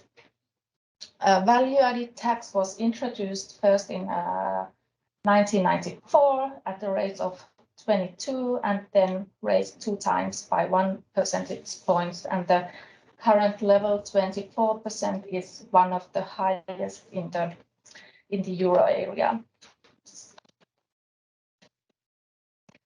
And currently a little over a third of all general government tax revenue comes from income taxes, while a third from consumption and another third from social security contributions.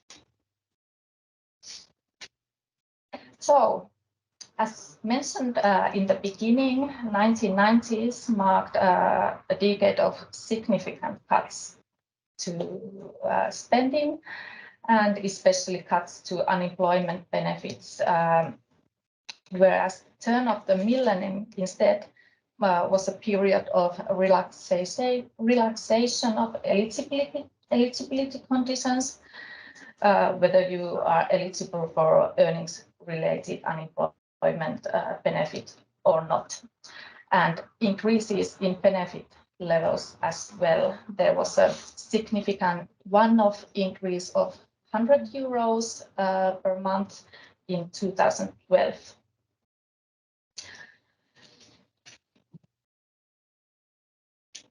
And then in recent years, there has been some tightening of the both eligibility conditions and the compensation level.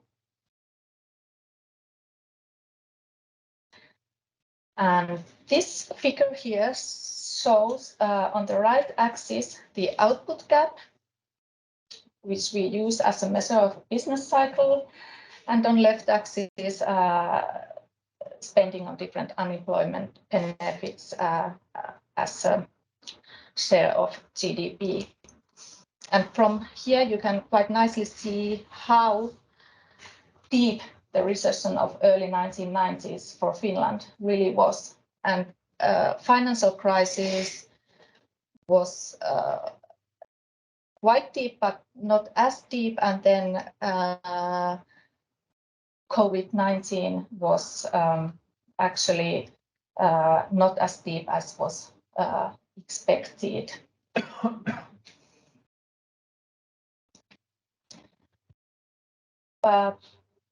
And the recovery from the financial crisis was quite rapid, but what followed thereafter was a restructuring of the Finnish economy. So our success story, Nokia, went down, and there wasn't any tax revenue coming from the Windows anymore. And at the same time, the forest industry, paper mills were shut down in Finland as well. So it was a difficult decade for us. But pandemic turned out to be less severe than expected. Nevertheless, it increased somewhat spending on unemployment.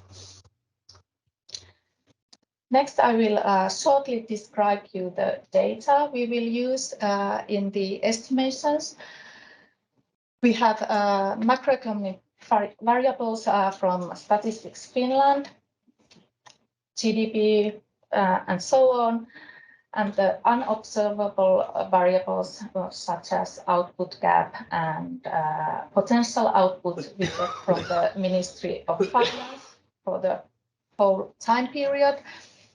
And then we use each year's tax and benefit rules coded into the micro simulation model of Statistics Finland.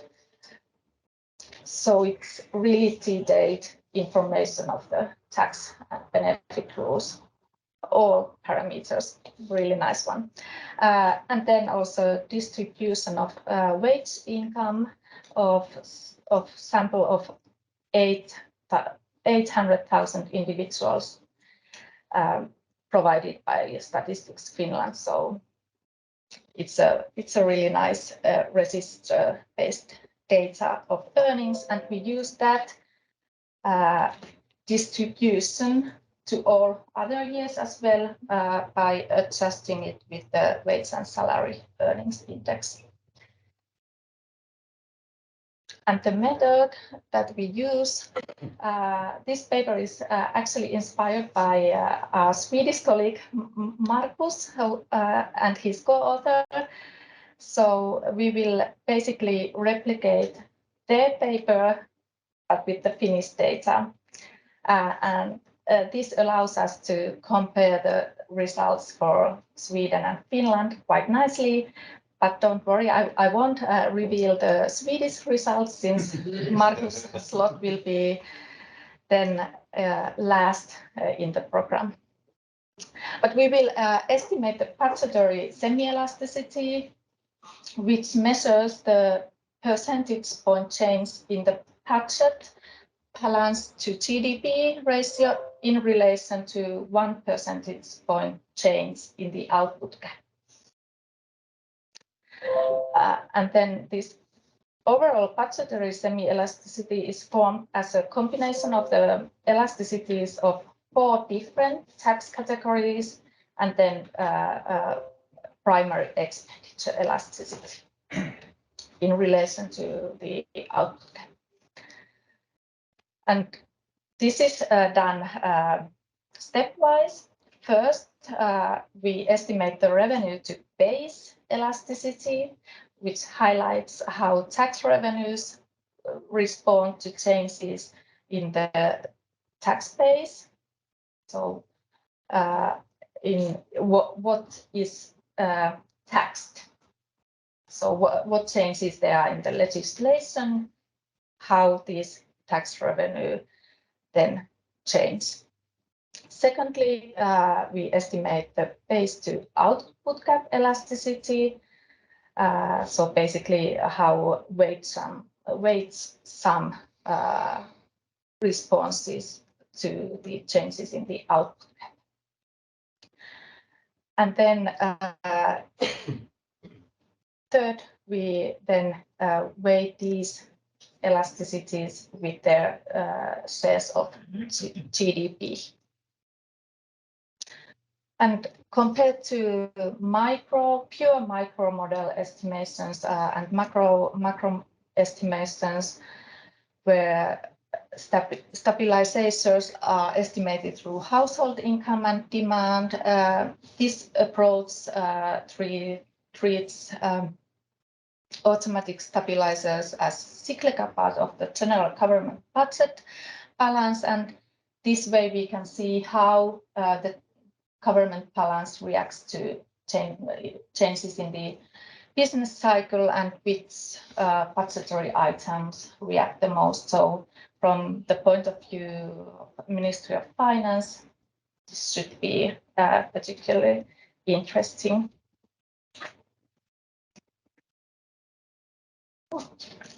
And then this figure shows you how the average tax rate of personal income and marginal tax rate have evolved over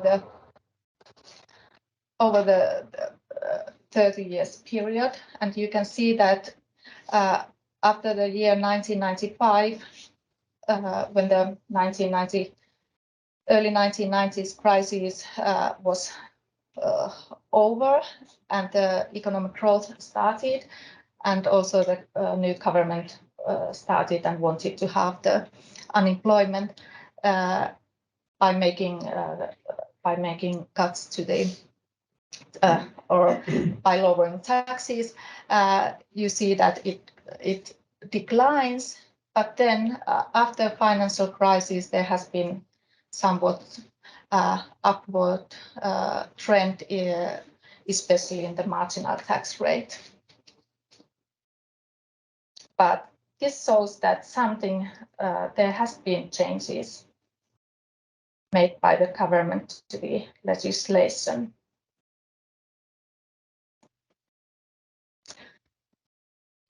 But here you can see these tax rates for over the earned income distribution, wage distribution in different time periods. And what you can see that both average tax rate and marginal tax rate, they have decreased compared to year 1995, but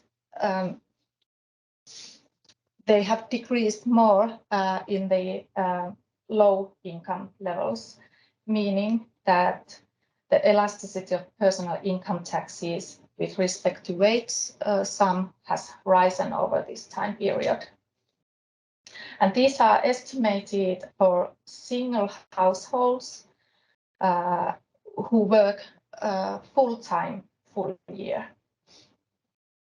So that explains why the marginal tax rate is quite high.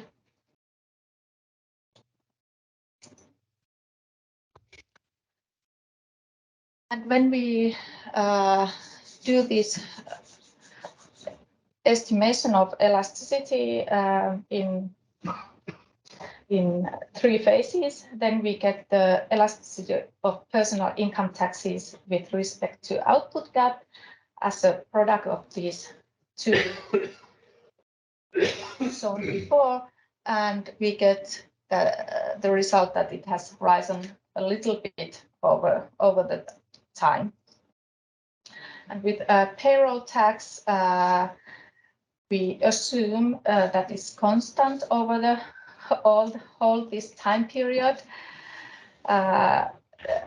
since it's a flat rate and it's not capped in Finland. So when we multiply it with the elasticity of the wage sum with respect to output gap, 0.68, we get it's 0.68. And corporate income tax is also constant over this time period in the analysis, 1.51, and indirect taxes, mainly value-added tax and excise taxes, also taxes on household capital income. This is set to 1, and surely, so we assume that the fluctuations in the business cycle do not affect households' consumption, do not affect private consumption, which is basically the base for value-added tax. And surely this is not true when there's a time of high inflation, as seen in past 2 years. Households, they do change their consumption patterns. It has an effect on value-added tax, but I let the commenters to comment on that and suggest some possible improvements in the analysis. And then turning into the expenditure elasticity. First, I will show you the correlation with the output gap and spending on unemployment benefits. You can see here that they really go hand in hand, but in the opposite direction. That when the output gap goes down, expenditure goes up.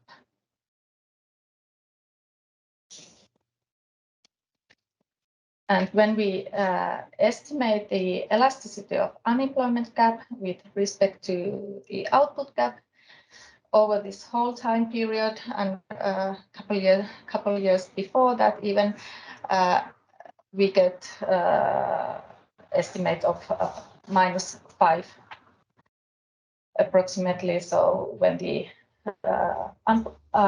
output gap changes by 1 percentage point, then we get unemployment to change by 5%. And then we determine the elasticity of this expenditure with respect to unemployment gap, not output gap, but unemployment gap. And it has evolved a little over this time period, not much.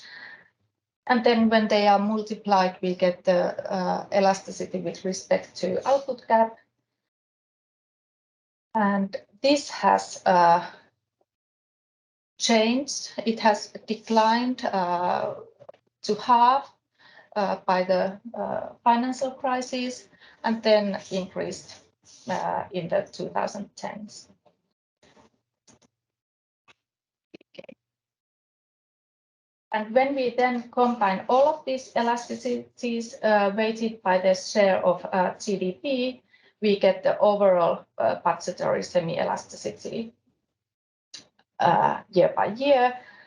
And it has evolved only a little over the years. If you look at the left scale in the left axis, you see that these changes, even though in the figure they seem large, they are not that large. And during the years of 1993 and 97, it first increased, mainly because increase in the corporate income taxes collected during those years.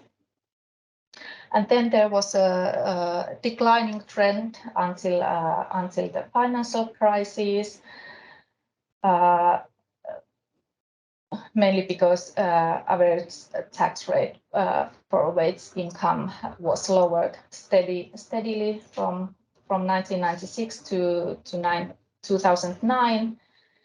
But this effect was partly offset by increased progressivity in the years of 2000, in the early years of 2000. And after the financial crisis, we see a rise in progressivity and overall wage income taxation because the tax cuts to lower income deciles have been financed with somewhat higher taxes at the end of the income distribution. And this has contributed positively to the overall budgetary semi-estimate.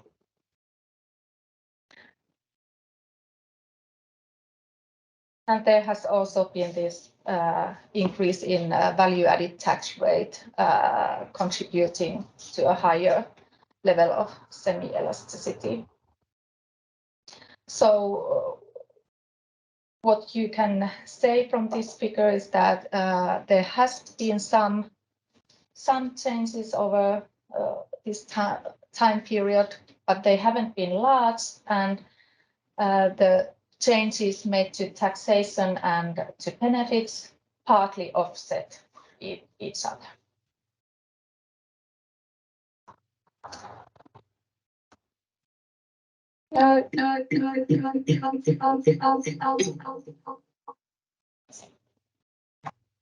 Just hit the mic. Oh, okay.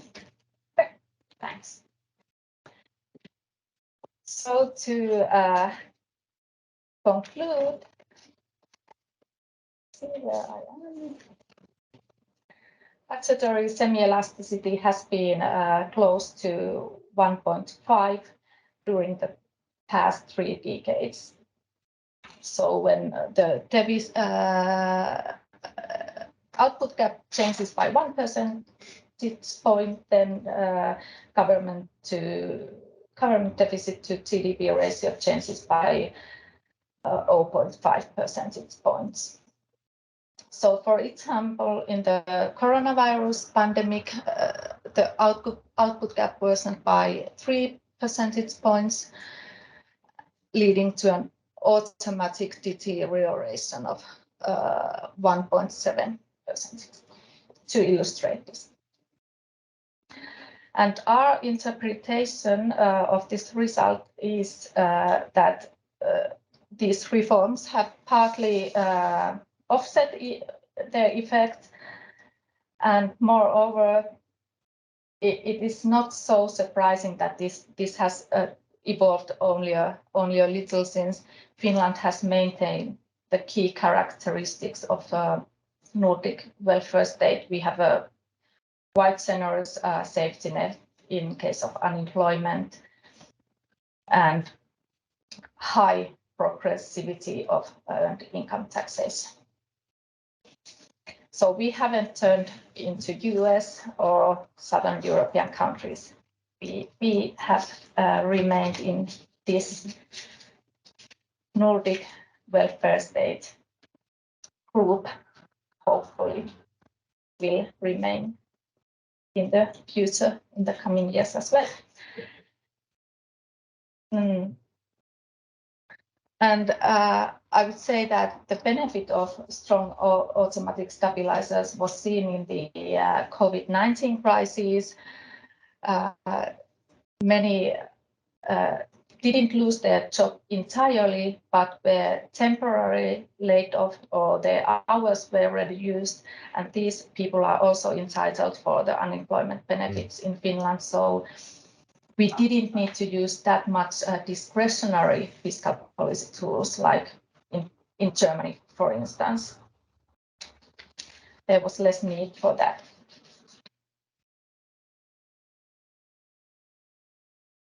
And building fiscal buffers through automatic stabilizers during years of boom helps in mitigating debt sustainability risk.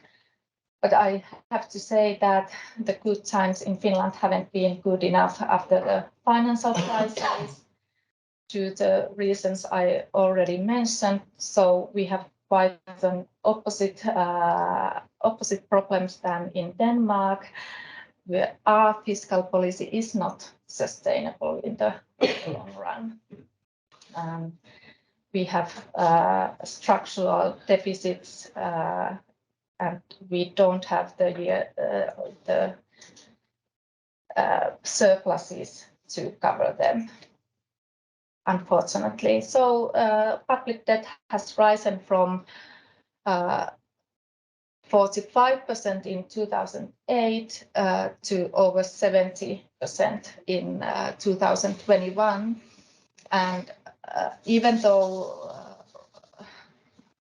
there's a type of Russian invasion to Ukraine and the resulted energy crisis and high inflation have temporarily improved the public finances because it increased the tax revenue due to inflation. This is only temporary. We are already seeing this year that budgetary position will significantly weaken due to stalled economic growth and higher spending on inflation, because many of the social benefits are tied to some price indexes and many other budgetary items as well. So the deficit is forecasted to deteriorate even further in coming years, and what is really worrying, that our debt is projected to rise over 80% by 2026. So if you have any advice on this, your Danish colleagues, let us know how to deal with this.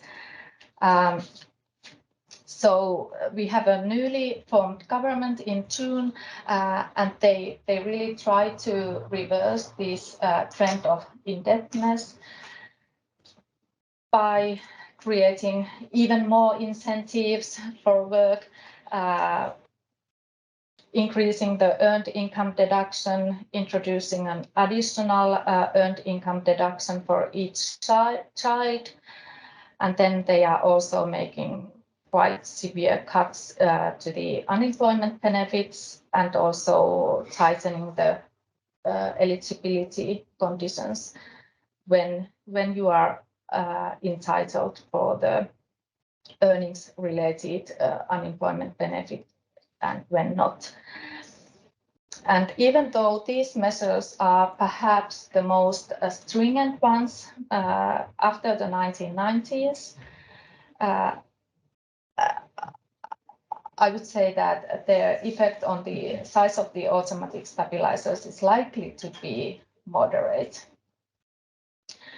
since this change in taxation will positively contribute to the budgetary semi-elasticity because it will increase the progressivity.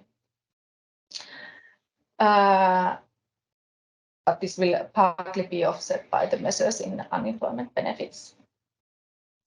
So in order to build fiscal buffers through automatic stabilization, you would need economic growth.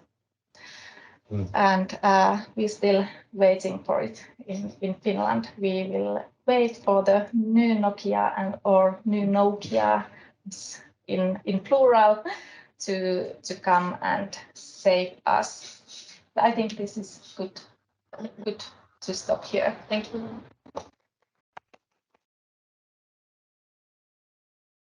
Any questions for Jenni in the room? No. Sorry, do we have any online? No. Okay. Then we get to wander onto online, the world of online again, and hopefully it will work. So we are now going to have Martti Hetemäki from the Finnish Ministry of Finance join us. So give me a moment to stop presenting. And I believe maybe we can see you there already, Martti. And let's see if we can hear you. Yes. Thank you. Yeah. Great. We can hear you and see you. A positive start, first step. Would you think you'd be able to share your slides, or would you prefer me to do so? Let me see. Yes. Great. Great. So All over right. to you. Thank you. Thank you very much, and thank you for the opportunity to comment this excellent paper. And I go straight to the paper.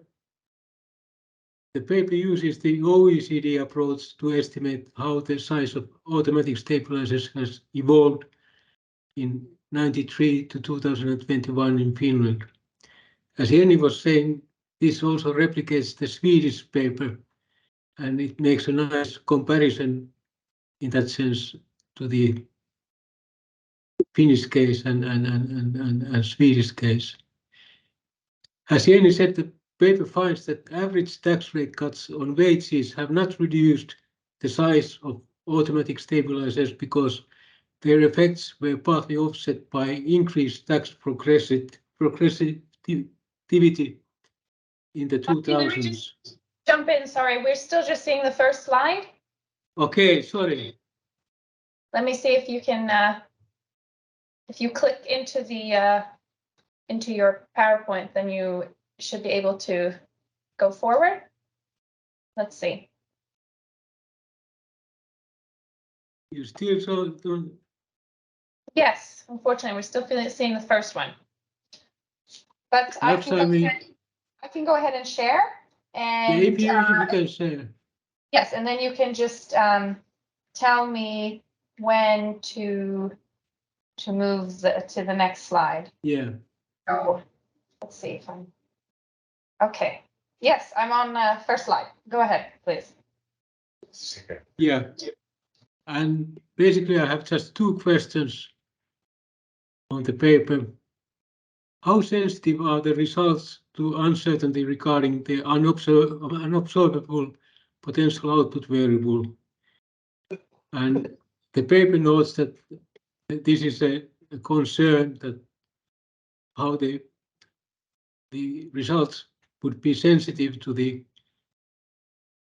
uncertainty regarding the unobservable variables. And second, I ask, what are the trade-offs from increased tax progressivity that restores the size of automatic stabilizers? Can I have the next slide, please? And here you have the potential output as estimated by the OECD for the 5 Nordic countries. So that 2000 is 100, and the last observation is 22. And you see quite a dispersion in the potential outputs, and of course there's been quite a lot of debate about the uncertainties regarding the measurement of potential output. And when this is used to derive the output gap variable, one asks, how much does this sort of affect the estimation results concerning the semi-elasticities that Jenni was referring to? And my sort of simple conclusion is that it's not very likely that these estimates are very sensitive to the potential output variable. But of course, this is very important for the fiscal sustainability. I mean, what is the real potential output growth? And but that's another matter. But can I have the next slide? And this sort of gives some evidence that the measurement problems regarding the potential output are not that serious when estimating the cyclical sensitivity of the budget balance. And I note that the paper by Jenni and her co-authors uses the European Commission method of calculating the potential output and the output gap variable. But as the paper is figure 4 in the paper shows, the Commission method in estimating the output gap and the OECD method to do the same have produced a output gap measure that is very similar. They are highly correlated, even though, as this graph from the OECD shows, that they have different properties regarding the cyclicality of the output gap variable.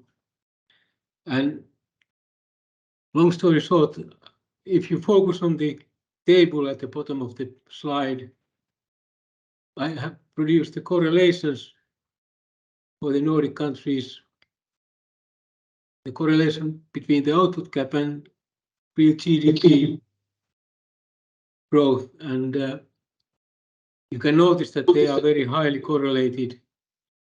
And if I would have included the correlation between potential output and the output gap, the figures would be for Denmark 0.04, for Finland minus 0.11, for Iceland 0.17, and for Norway minus 0.23, and for Sweden minus 0.8. That is, these are the correlations between the output gap and the potential output. So one could sort of guess that the potential output variable does not sort of play a very important role in affecting the measurement of output gap and hence the estimation results.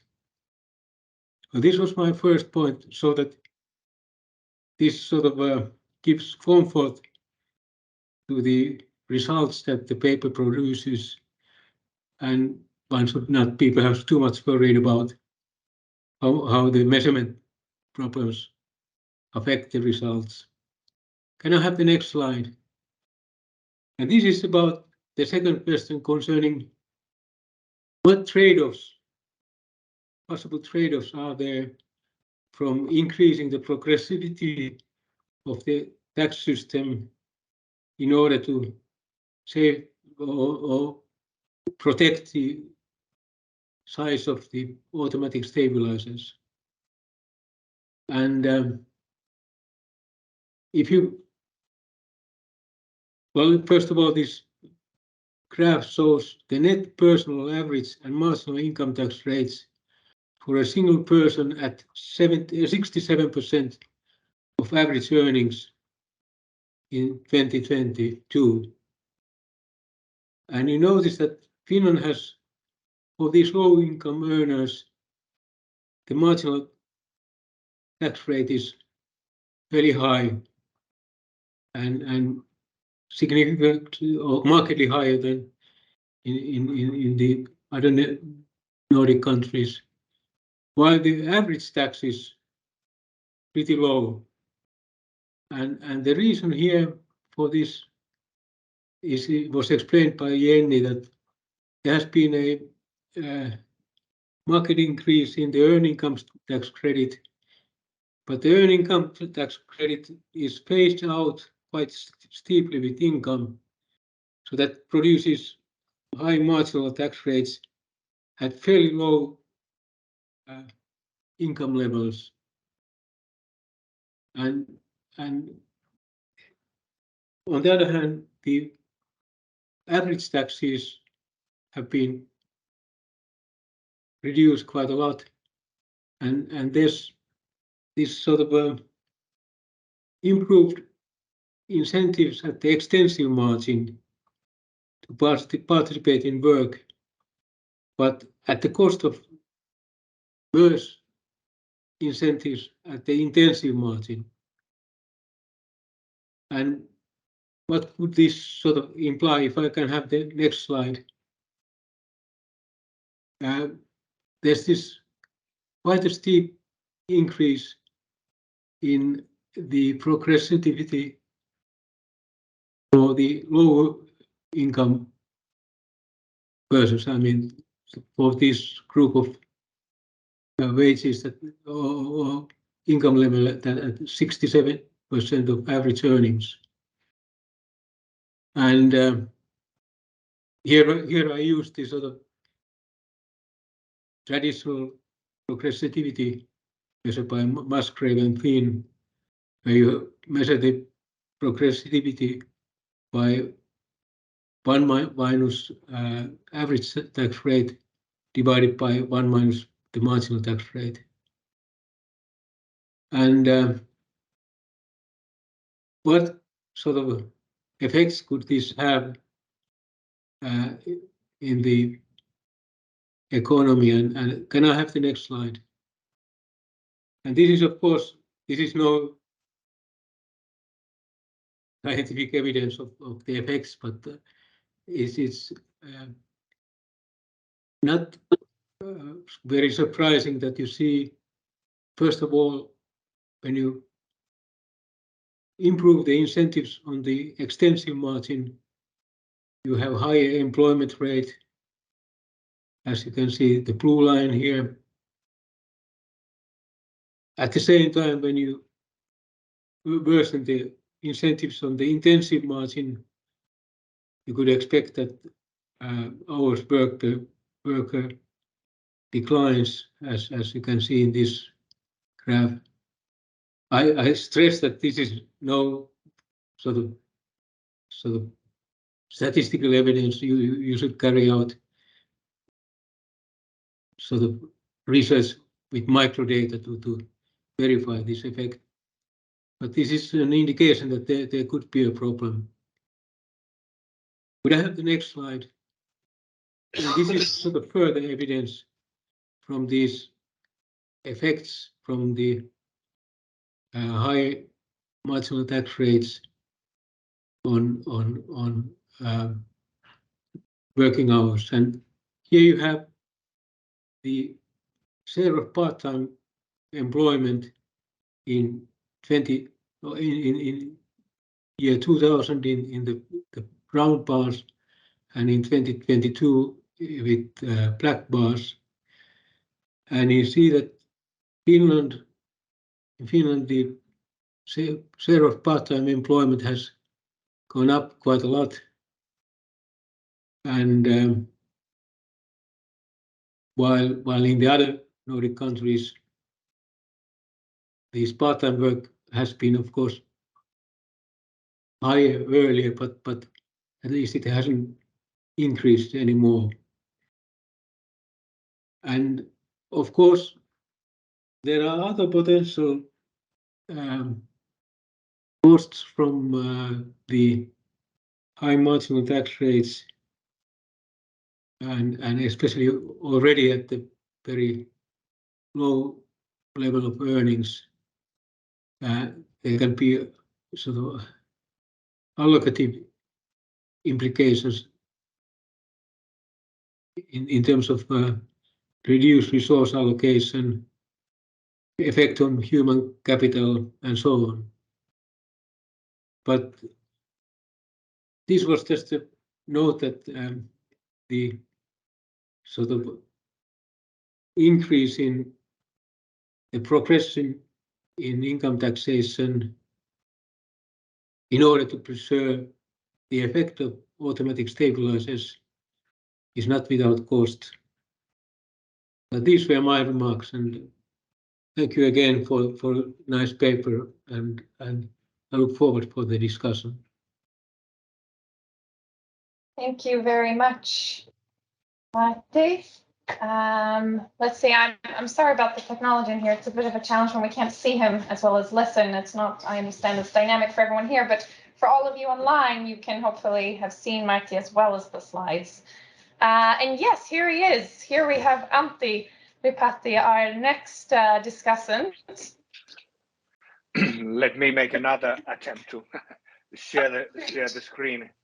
Yes, well, we hear you, so this is a good start. Okay, that's. So let's see if you can share, and if I will substitute.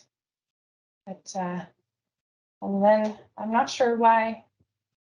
Can you try to switch the slide just so we see that it? Yes. Maybe. Yeah. Yes. Can you see? Yes. Yeah. Unfortunately, we're not seeing you. I can see you here, but we see you and hear you. So please, please go ahead, Antti. Okay, thank you very much, and thanks very much for inviting me to discuss this paper. This is an interesting topic that I have not worked myself with, so I will start.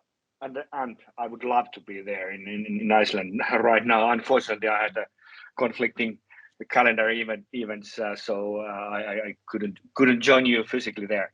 Okay, but then. When I started to read the paper, I started to wonder what does the theory says about the size of the elasticities, different revenue and government expenditure elasticities. So I set out a simple model, and the basic ingredients we need is, of course, to define what is the tax base and what are the tax rates, how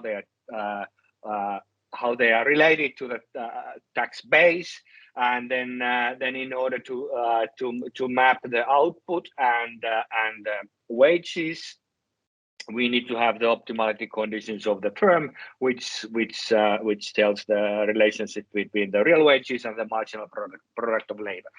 So Here in this formula, I denote the wages. The W is the nominal wages, N is the amount of employment. There's no unemployment in this baby model, and then we have output, which is GDP, and Y is the real GDP, and then the P is the general price level. And we immediately see if we have a model or a production function when there is an elasticity of substitution between the capital and labor is unity, then we always have the case where the marginal product of labor and the average product of labor are the same. So this means that there's a unitary elasticity between the nominal output and nominal wage sum. So this is I come back why this is an important feature. Then we want to estimate the elasticity, and that's let me try to use the. So the elasticity is here. So we have output related to some potential output in the model. We can use the steady state output, and then we have the tax revenues relative to some measure. And I think in the model I have the real tax revenues here. So what is the tax elasticity for direct taxes like value-added taxes? Well, the tax base is basically the nominal consumption. And then we have a tax rate, and if we have an aggregate equilibrium, if we have a goods market equilibrium condition, we can clearly see that there's a unit number one here, and there's a unitary elasticity between the value-added tax revenues and the output. And this holds for output cap as well. Then in terms of labor income, this labor income tax progressivity makes this elasticity non-unitary. So let me go back to the. So here is the household budget constraint, and we can the progressivity. One way to write it down to a model is to assume that we have the tax rate depends on the amount of the wage sum of the household, and with a parameter with a power kappa, which should be 0, or which should be non-negative parameter. So there's a convex tax rate with respect to nominal income. So when we try to see how it affects the elasticity, we can see that actually now the elasticity is 1 plus kappa, and this kappa parameter is some sort of approximate that portrays the tax progressivity. So this elasticity should be the labor income tax elasticity should be actually above 1 if we have a progressive taxation, as we have in Finland, as Jenni nicely explained in her talk. Now, how does the paper calculate the labor income tax elasticity? So basically, they take the wage sum and regress that on the output cap. And this is a problematic step, because the output cap is portrayed here in this figure, and it's a blue line, and wage sum is portrayed here, and it's upward sloping. So they don't share any trend here. So this means that it's impossible to estimate this kind of relationship. What I suggest is to detrend this compensation of employees, to detrend it first by deflate it with a, let's say, GDP deflator, and then potentially deflate it again with some potential output measure, such that it's in the ballpark of the output cap. And I think this would then give much more information related to the elasticity between output gap and the weight sum.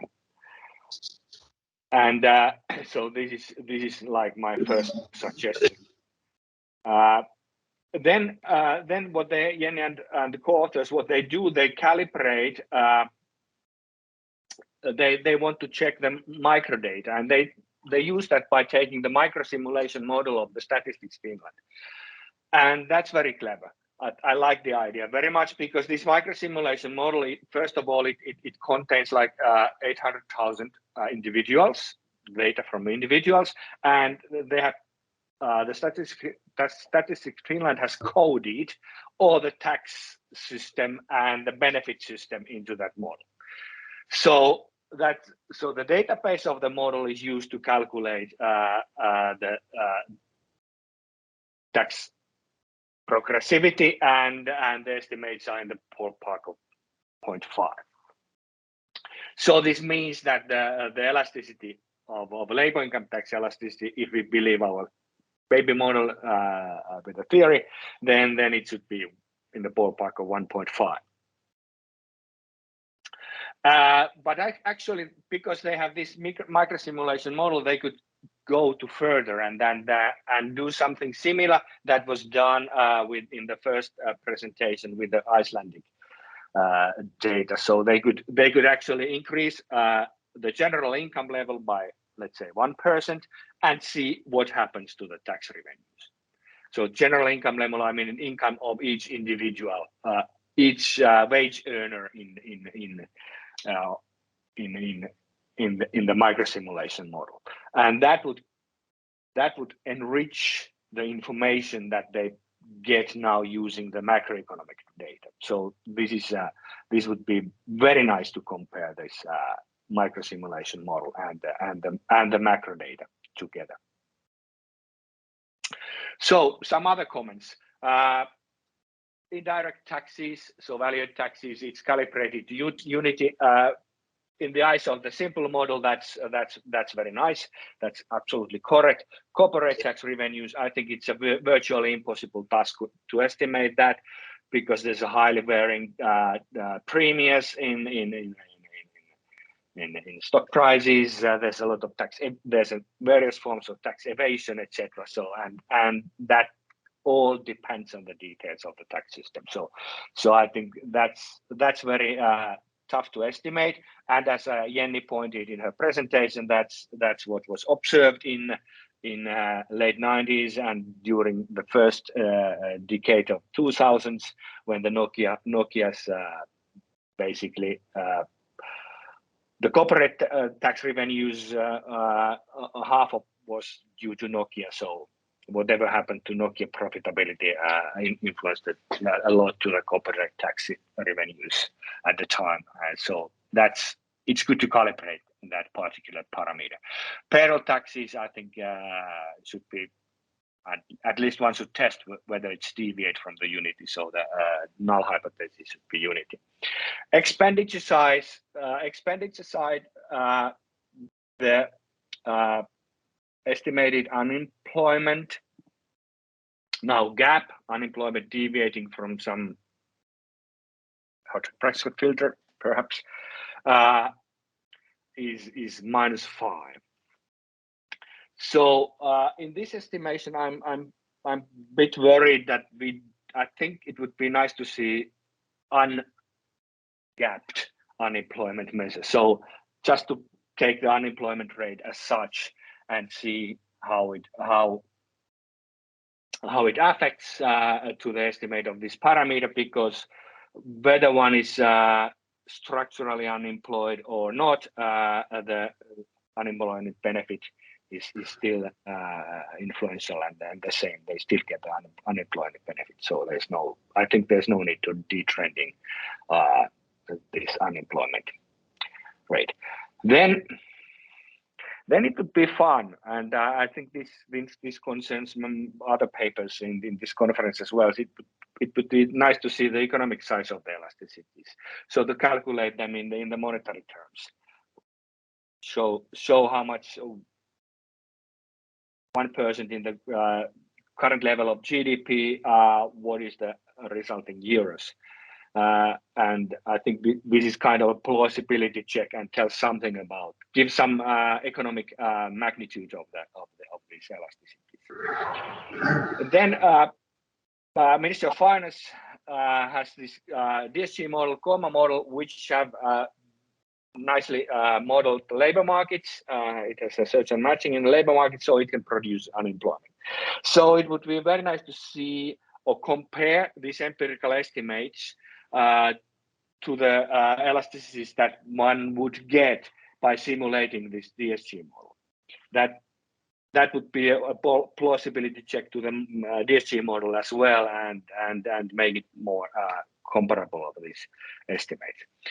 So let me conclude here and summarize that this is nice work. I, as an econometrician, I'm a bit worried about the speed trending issues, and they should be considered more carefully. Thanks a lot. Thank you, Antti.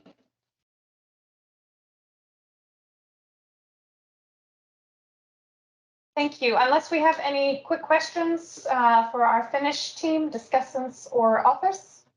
No, good. Then we are going to move to lunch. We have an hour for lunch, so maybe everyone also find 5 minutes to go outside and get some fresh air, but lunch will be right next door. For everyone online, we'll be back at 1:45 Icelandic time. So work that out for your Nordic capitals, and we hope to see you back shortly then at 1. And we will 1:45 kick off with Norway and then move to Sweden. Thank you.